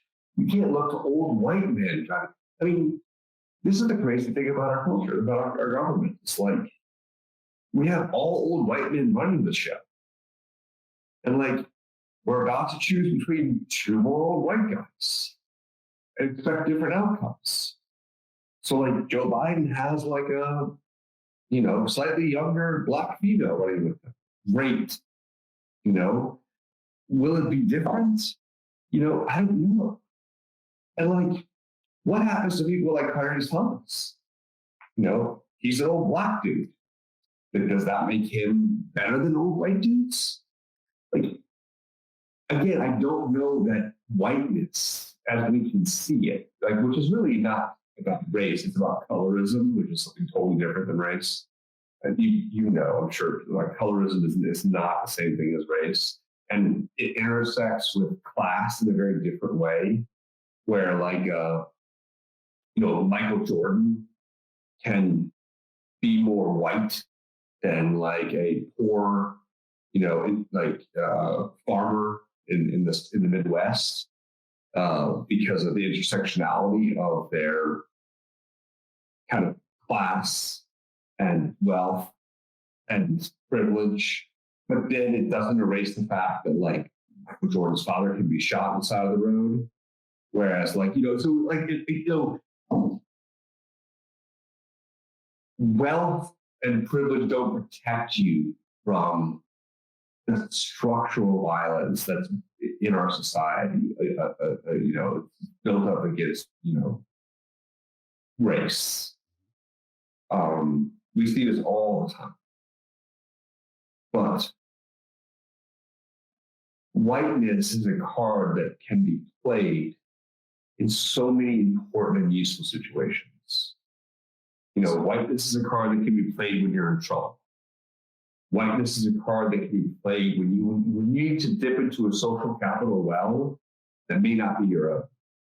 See, I see what you're saying. I guess there's no but. Actually, yeah, there's a big one, aside from the one I'm sitting on. The young people at Shape are future. The young people that are doing the work. And you saying earlier that if you could go back, you'd kick your 16-year-old ass. Yeah. Here's the problem I have with that. And it's just, again, what I'm seeing. The person you are today seems to be a lot more flexible than the person you were at 16. Mm-hmm. Which, if you just look at your own experience, if you just look at your own existence, your own story, and hell, we've been maybe an hour and a half, 2 hours, or however long we've been talking, just in what you've shared with me today, negating anything that I might know about you outside of this. Your life is the argument against what you're saying. No, possibly. And I'm not trying to poke holes. That's not my motive. I'm just... Like I said, like, I haven't done a lot of the introspective work that should be done before one embarks in something like writing a memoir, when they can really draw, lines between the different elements that influence their life and brought them along their path. I can tell you that, the way I behaved when I was younger is different than I behave now. And the way I treated people when I was younger is different than the way I treat people now. And the reason that it's different is because of the people who I encountered in my studies, when I did my research, when I worked with refugees and doing resettlements, when I worked in international development and working on projects that help people kind of rebuild their lives after being removed from the place where they grew up, meeting women who I developed relationships with, where I respected them rather than just kind of like had physical relationships with them, understanding my mother's and my sister's different, developmental stories, how different from my own. Like, I allowed space for other people's narratives, other people's stories to exist that wasn't filtered through my own. But that took just so goddamn long. And I got way too old before I allowed that stuff in, before I allowed myself to see this. And And it wouldn't have happened. I mean, I genuinely think it wouldn't have happened if I did not pursue the PhD in anthropology. If I wasn't trained over and over and over again to kind of put my own biases on a shelf so that I could at least hear somebody else's story. And but it took so much longer to me than I think it would have someone who wasn't a white male. See, I think you're right. You're absolutely right. And it's that, dude, I just want to keep replaying that last sentence you said over and over and over and over, because I think everybody needs to hear that. The only disagreement I have with you is I don't think it took too long. I think what you're talking about, Chris, is something really difficult. Something that I would say a lot of people go their entire life without stopping and realizing, holy shit, I can find common ground with someone who is different than me 100% of the way. The only thing that we have in common is organs, blood, and probably just blood color. And that's it. Everything else could be different. However, I can find common ground with that individual. And if you could find common ground with someone, regardless of how different they are, you can always build on that bubble, though. If you're looking for people that already have a certain qualifier, and I'm trying to even move a little away from it's not only about white, and it's not just about men, and it's not about sexual orientation or gender identification or any of that. No. If you choose to live in that bubble, and that bubble could be love, it could be hate, it could be this, it could be that, you are limiting yourself. It becomes it's infinitely limiting, however comfortable it is. Yeah, man, it's that comfortable space, whatever space you're comfortable in.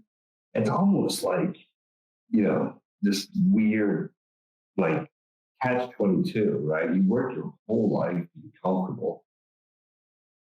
But as soon as you find yourself comfortable, you have to question, why am I too comfortable? And but I think, what I've learned best, I've learned from actually opening myself up to see other people's efforts. I see my wife now in her 40s. Early. She just turned. I think you meant to say 30s. Right.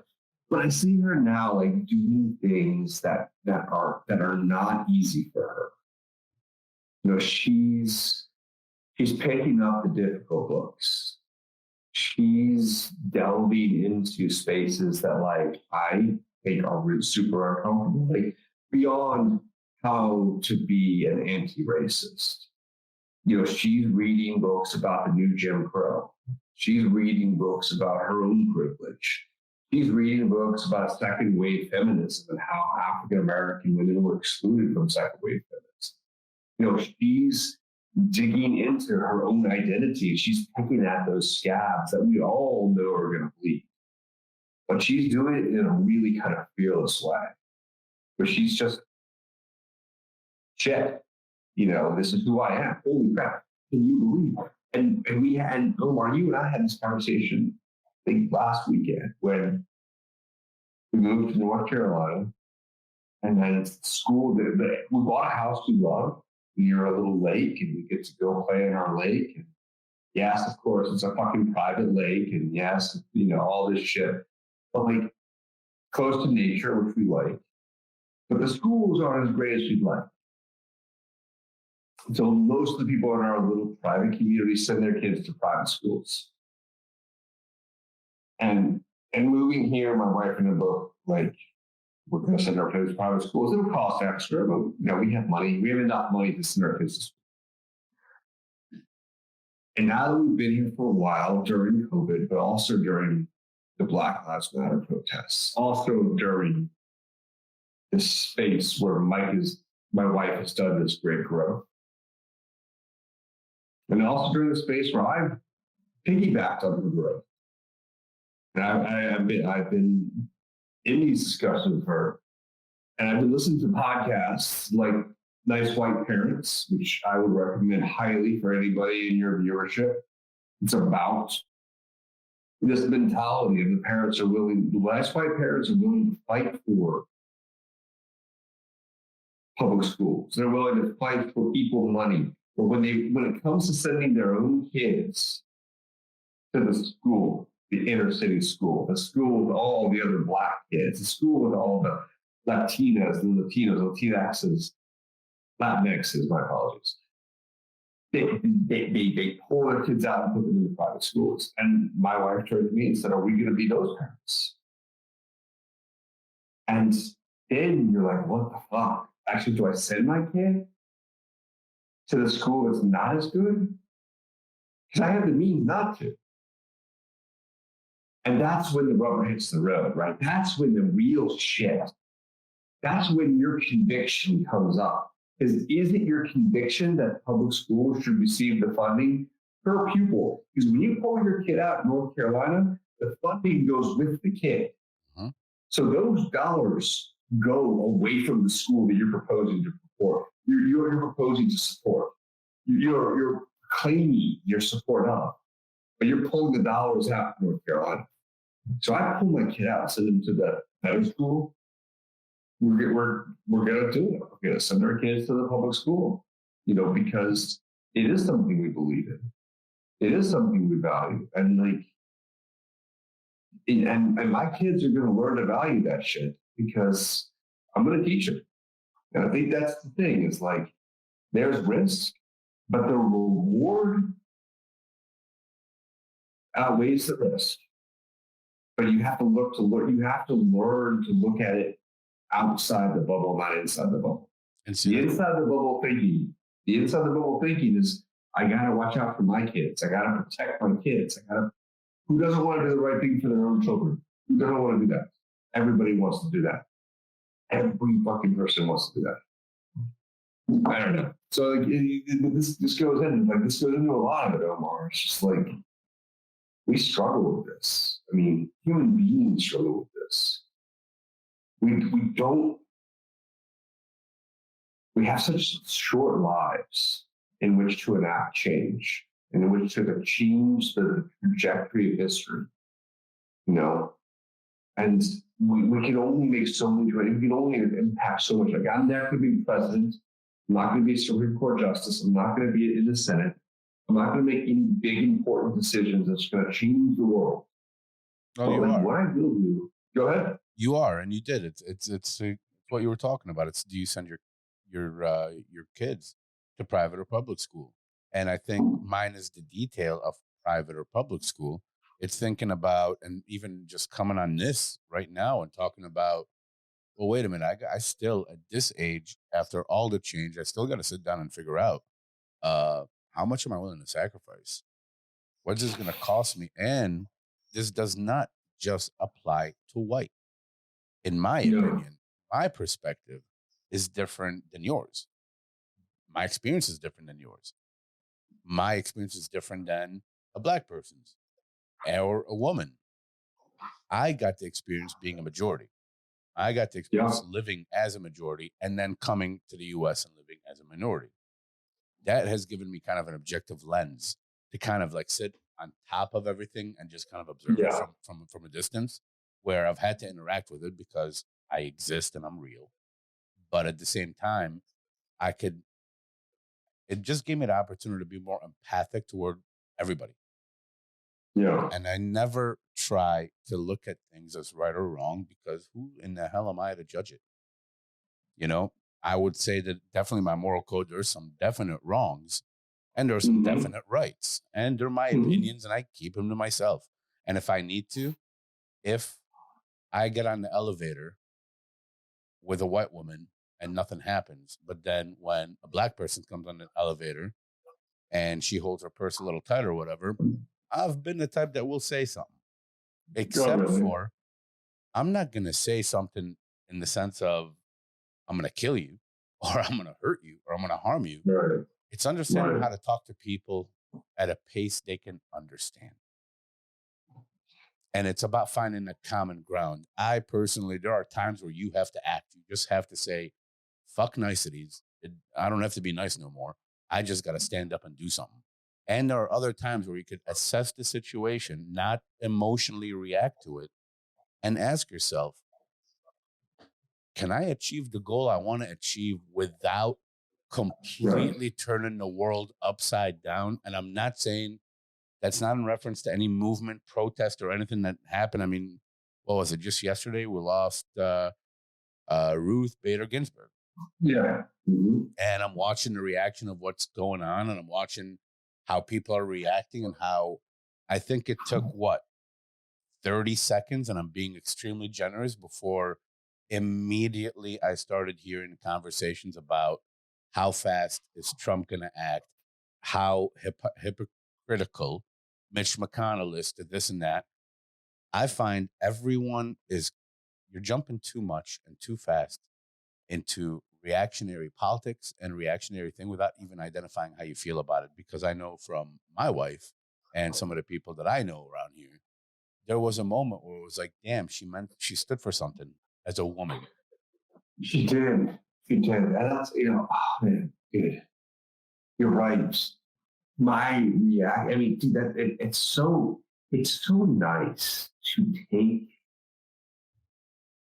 linchpin moments in human history, like RBG, and try to look at them from the lens, like different lenses, right? Try different lenses on, like here at the eye doctor, right? And see which helps you see the world better. Because I immediately was like, God damn it, we just lost abortion. God damn it, we just lost, this whole debate about what is a human being versus not just when they're born, but also can a company be a human being? Like all the things that we hate, like the Second Amendment, everything just flew through my head about all the battles we were about to lose. I didn't do a good job of seeing what you just said about how important she was as the second woman ever to sit on the Supreme Court. How important she was as an advocate for women's rights. Some of the things that she said about how the Supreme Court would have enough women when it had 9. Because that's how many men have sat on it without women for forever. And, but she did so much more than that, even. It's stuff that I don't even know. So I've been listening just to the blurbs on NPR. We were in Asheville again over this last weekend, and I found a little coffee mug that said Ruth Bader Ginsburg, picture of her face, and it said, "History in the making." I bought the mug because it was like, man, we're not in the history of the making anymore, but we are. We're always in the history of the making. Right? We're always living in history. And so whatever happens after Ruth Bader Ginsburg is always going to be something that she impacted, a world that she's changed. And I don't want to be her. I can never be her. She's too awesome. But I'd like to be someone who's made a change, just a little one, maybe just in 1 or 2 people's lives who helped change their opinion on 1 or 2 small things that made a positive difference. Because I know for like you say before, I know I've made a lot of negative difference in people's lives, for sure. I'd like to, go to rest thinking that I've made at least a few positive changes. See, Chris, because go on. Go ahead. I'm sorry. No. Well, it was the reason that I taught anthropology. It was the reason that I continue to teach intro when I can, and the reason I try to expose people to the field, not because I think the field changes people's lives, but because it changes your perspective on what you think truth is. Truth is not always objective. Truth can sometimes be subjective. Yeah. It often is subjective. It doesn't make it any less true. The fact that race has no biological foundation doesn't mean that race isn't real. Yeah. It impacts people's lives. It causes people to get killed. Yep. It is the defining characteristic of many people's whole existence. Race cannot be something that we just wash under the table by saying it's not real. That's the tool of the people in the bubble. Yeah, there's the Who color. want to protect their worldview. You have to acknowledge that race is not real, and acknowledge that it is so fucking real. It's the most real thing we have in our society. It's similar to the colorblind argument back in the day, back in the 90s, where you just say, I'm colorblind. I joke about that all the time. With my daughters. They're like, oh, look at that yellow flower. I'm like, oh, I can't see that flower. I don't see color. What are you talking about? I do that as a joke to prompt them to understand that if the only thing you're recognizing about the flower is that it's yellow, then you're missing it. You know, one of the purposes is to dig deeper into the flower every fucking time. Is it a rose? Is it a tulip? What's different than just the color? Because I feel like at that little space, maybe there's a space to educate them that like, we're not just black and white. And they're better than me. They're always going to be better than me. They grew up in a better world than I did. And they're not going to see the same issues that I saw. But like, I don't want them to go through that same misspent youth of like seeing things at face value. See, well, when you were talking about, and I like how you said it, the eye doctor thing with the different lenses. So I actually have not even talked about this at all since starting this podcast, but you just nailed what water bottle sessions actually is. And I'm going to take a little moment and actually just make it about you. So the lenses. Oh, I like it. Yeah, no, I like it. It's a water bottle, right? But in this, we're going to pretend like this water bottle. And for people who are not seeing this on YouTube or whatever, if you're just listening on audio, I'm holding a water bottle. And basically all it is, if this water bottle represented you, Chris, in order for you to be able to understand everything, you have to turn the water bottle in all different perspectives to see it this way. I'm going to be careful. Turn it upside down. You're going to have to shake it. You're going to have to smell it. You're going to have to do everything you can to this water bottle, see it from every single perspective, knowing that only very few people, if any, are ever going to get to even taste it. So if you were to put RBG, right? If she's the water bottle, to some people, it's about abortion, and that's what matters. Cheers. But just as you're looking at this perspective of it, I'm looking at this one and seeing something different. You're not right, and I'm not right. And you're not wrong, and I'm not wrong.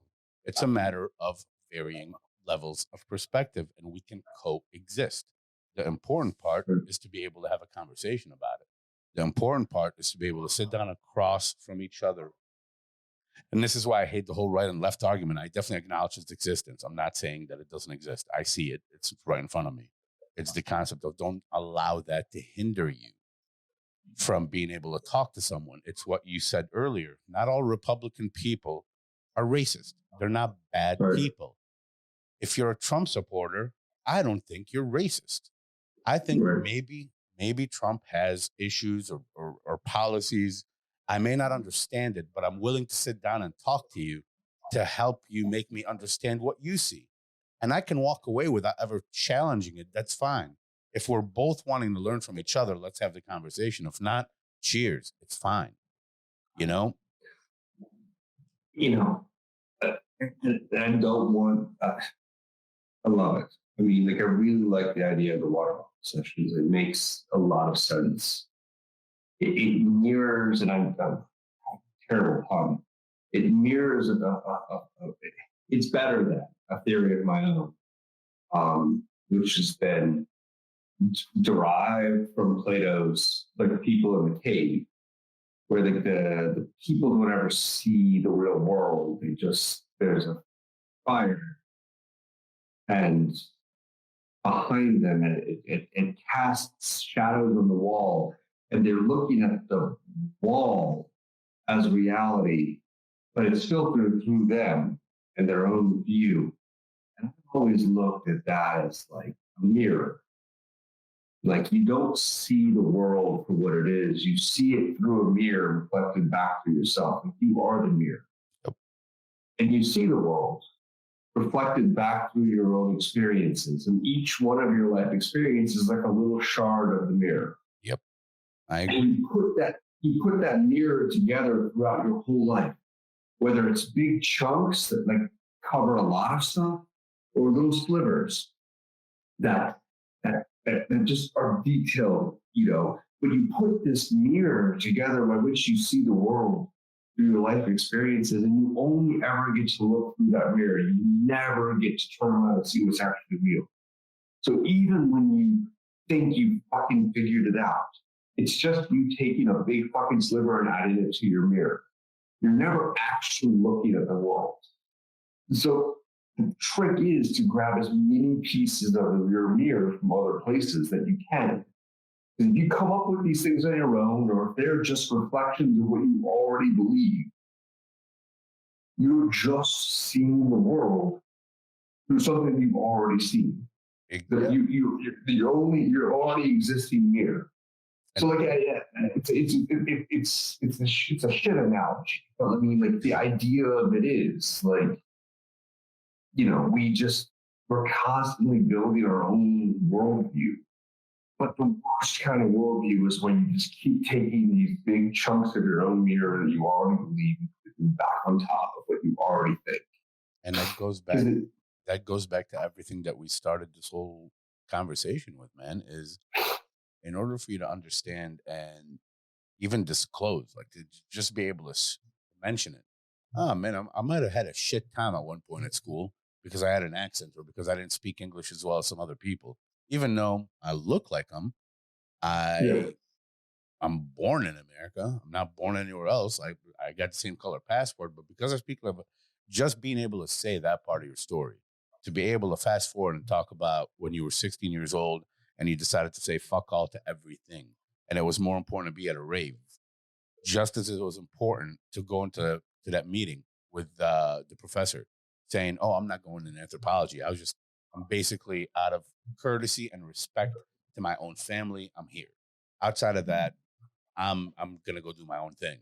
So now sitting where you're sitting, raising your children the way you're raising your children, engaging with your students as you teach and other university duties that you may have. In doing all that, seeing all of that as one, it makes it tough to say I regret anything I've done at 16. There's at least the potential perspective to say, would I ever be sitting here feeling and doing the work that I'm doing if I didn't do that then? I think sometimes it becomes a wasted amount of time and effort to just dedicate and devote all our energies into hating previous versions of ourselves unless we hate the reflection we see in the mirror today. If you hate who you are today, you got an opportunity to change it, but at least identify what it is you hate. We can always change. And like, this, so I'm picture this, like I've been doing my dissertation research for 6 months. And I've been working with refugees every single day. I've been going and getting their stories. I'm interviewing each person for at least an hour and a half, 2 hours, right when they get off the plane, literally as they arrive. Then I'm following up like 10, 20 days later. Then I'm following up in 30 days. Then I'm following up in 90 days. Then I'm following up in 180 days, every single person who gets off the plane. Meanwhile, I'm working with them, their whole resettlement experience, but these are the formal interviews that I'm conducting. 6 months into this, I have people most of the way through this cycle. My Somali interpreter, who's female, I go to her and I'm like, why are all of my responses with people, women who speak Arabic, why are they all so similar? Why is it, I just want to do a good job. I just want to be a good American. I just want to raise my kids the right way. I just want to, be a good person. Why does it feel so fucking canned? And she's like, because you're a white male who's giving her family money and you're asking to interview her alone? So I completely fucked my entire research. So what I did was the only thing you possibly can do. Explode the whole thing and start over. And every interview after that, I asked the interpreter to do on their own, woman to woman, in a space that didn't feel confined. It didn't feel like I was just a male in a position of power interrogating them and asking them to give me the answers that I wanted to hear. But see, it took someone else to open my eyes to that. And I would never have figured that out. I would never have figured that out if it wasn't for a chance cup of coffee with my interpreter where she felt she had the space to open up and be like, you're an idiot. However, all right, so that's critical thinking that you can do today. Today is where you are as a PhD, blah, blah, whatever the hell, right? You can actually do that and help someone else if you're sitting on a dissertation committee. However, yeah, sure. It's because of that mistake. That mistake is really significant, and it could have been really easy for you to say, wait a minute, I'm a doctoral candidate. I'm doing my dissertation. These women are all telling me the same thing. I'm an anthropologist. I report findings. I don't change them. So I'm going to report what I'm going to report. I'm going to ignore what my gut feeling's telling me because I choose to live in the bubble. But instead, you didn't do that. That's choice. It's similar to, well, it is basically choice and reality theory in a different kind of profession. However, you had a choice and you made a choice. That choice, you decided to scrap work, scrap money, scrap data, and go back. Definitely scrap time. A lot of it. The issue was there. The issue that keeps me up at night is that I didn't see it. And I mean, I saw enough to ask the question, but I didn't see my own privilege. I didn't see my own position. I didn't see the power that I sat in until it was pointed out to me. And I think that was one of the moments early on that was just like, oh, dude, like, there's so much to this idea of privilege that you just don't even get. It's so baked into your, just the way that I get to walk through the world, you know, the way that like I get to just effortlessly move through space and time without real consideration, unless like I'm in an unfamiliar space. But like all the spaces that I exist in, I own. And not only that, but my net, what I own is expansive. I can go anywhere, do anything, travel to any country. Like the passport that I own has so much cultural like gravitas, but like the face on that passport carries me even further. That like, that's the privilege that I think that like, it really isn't definable because it's not, because if it were definable, it would be assailable. So it exists because it is inassailable, because you can't point to what white is without calling down the thunder upon yourself. It's whether a you construct. be inside the bubble or out. It's a construct. It's a social construct. It's something that's very much man-made. It's not something that exists in nature, you know? No, agree. And I think forgiveness is really important. Mm-hmm. You know, being able to look back in our lives, and I know that you've done it, I've done it, every single human being has and will do it, is make a mistake. The difference between people is through that perspective, through that water bottle, the lens, whatever the hell you want to call it.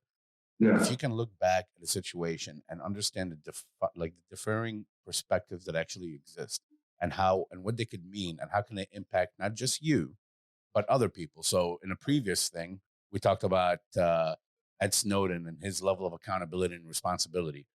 Accountability and responsibility is a son of a bitch because it sometimes can make you feel it can make you feel hurt. It can make you feel offended.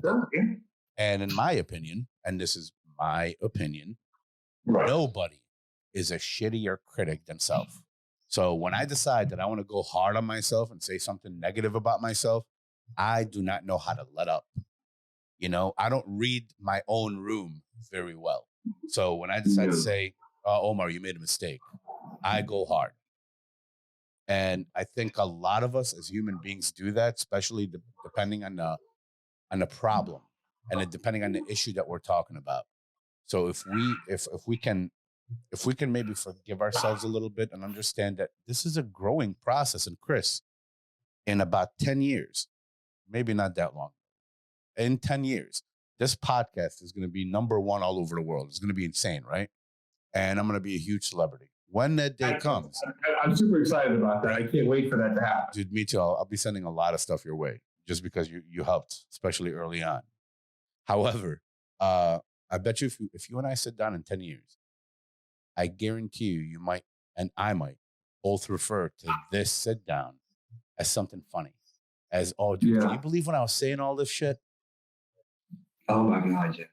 We know that may happen. We're all just so naive until we're not. And then we have these moments of levity and clarity where we think we own the shit that we're saying. And then we go back in 5 or 10 years and we look at that again and we're like, God, what the hell was I thinking? Who was that young whippersnapper? You thought you knew the world. Bob Dylan said it so well when he said that, I was so much older then. I'm younger than that now. Well, shit, let's take it back to where we started. What did Socrates say? Yeah, no, we believe these things so passionately when we're young. Mm-hmm. All of these things are black and white, and yes and no, and up and down. And then as we get older, we just see them through the shades of gray. As my dad often said, like the dapple shades of gray. And I think oh no, I'm sorry. Go on. No, go ahead, please. I was gonna say, what we said earlier about Socrates isn't he the one that said, the one thing I know is that I know nothing at all? Agreed. It brings us nicely full circle to the idea that, it's not about the answers as we get older. It's the questions. It's about the questions you're asking. I think this is what anthropology teaches us, and hopefully we can learn it as a young age as individuals, is that it is about asking the right questions. And it's about listening when you hear the questions be answered. And then it's about taking those perspectives and using them to inform your worldview. And if you can do all of that, then I think you're doing the best job you can as a human being. I think having that conversation, honestly, and hell, let's bring all 3 disciplines into it, maybe 4. Yeah. If you do the cultural work in anthropology, you understand the social structures of that culture, which is sociology, and you're willing to sit down and contemplate it philosophically, then maybe you're going to be brave enough to ask the question psychologically.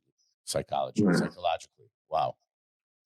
Yeah, my PhD. I mean, and you need to develop your own approach to all this. With Christ, man. I mean, I'm still working on mine. I mean, I'm still working on. One of my good friends kind of taught me to be a better listener to myself, and that was a thing I learned late. But to understand like where I was, my own in all of this narrative. Because so much of my narrative is based on other people, how I treated them, how they treated me, blah, blah, blah. Looking for all of these outside influences, like where I derive happiness and the substances and the escapes that I use to get away from the pain. But like nothing was about me until like I was, shown the door that allowed me to be me. Yeah. That's the space I'm still wrestling with. I'm just starting to take my first steps into that space. So it's not an easy any kind of guidance. Dude, it's and I don't think, it's what I do for a living. And you offer as much guidance and support to other people, but there is no easy way about it. Sometimes you're going to reach a level, right, where there's going to be questions that need to be asked that you simply don't even know how to ask yourself. Hence therapy, hence a bunch of other stuff. But at the end of the day, it takes the bravery of the individual. And this now bubble does not belong to white or black. It doesn't belong to a culture, and it doesn't belong to a race. It belongs to an individual. It's my opinion. And when that person decides to pop that bubble, that's a lot scarier than any cultural bubble, because you're talking about the deep shit. You're talking about the personal stuff. You're talking about previous traumas. You're talking and traumas as defined by you, not defined by a book. Right? So what is trauma? It's so personal. So personal what trauma can be. And it is, and I think no one can tell you people what's downplay trauma and like they don't recognize their own trauma as really trauma because they're like, that's not a big deal. That wasn't that important. It's like, man, you don't know. You don't know what that meant to you. You don't know how that shaped you. It's just, but then again, it's not for somebody. It's the addict and the enemy. It's not for somebody else to tell you either. It's for you to explore. That's that hard work space. But like if that space exists in a vacuum and that space is all about you, then you're failing to recognize. But see, part of the conversation you and I are having now, this is a really straightforward example of privilege because we're basically, here are the things that we're taking for granted. Time to sit around and contemplate. You're taking it for granted that you have access to therapists or whatever, or you have access to books, or you have access to this, or you have access to that. The reality is that some people is not only defined by color, though I think it's safe to say not everyone starts at the same starting point. However, not everyone has that opportunity to sit down and do this kind of work. When it comes to, am I going to send my kid to a private school or public school? I'm going to do what's best for my kid, knowing that regardless, public school or private school, if I'm not engaged in my kid's life, it doesn't matter where I send them, they're screwed. It's not going to work out well. Right. There are certain things that are fundamentally important for us as humans. And sometimes it's support, and sometimes it's having the courage to come on something like this, however small it may be, and say, you know what? I have a lot of ideas. I have a lot of thoughts about this, and I'm willing to talk about it. But you know what? I'm brave enough to say that maybe tomorrow, those ideas, I will learn something new today that tomorrow my idea may change.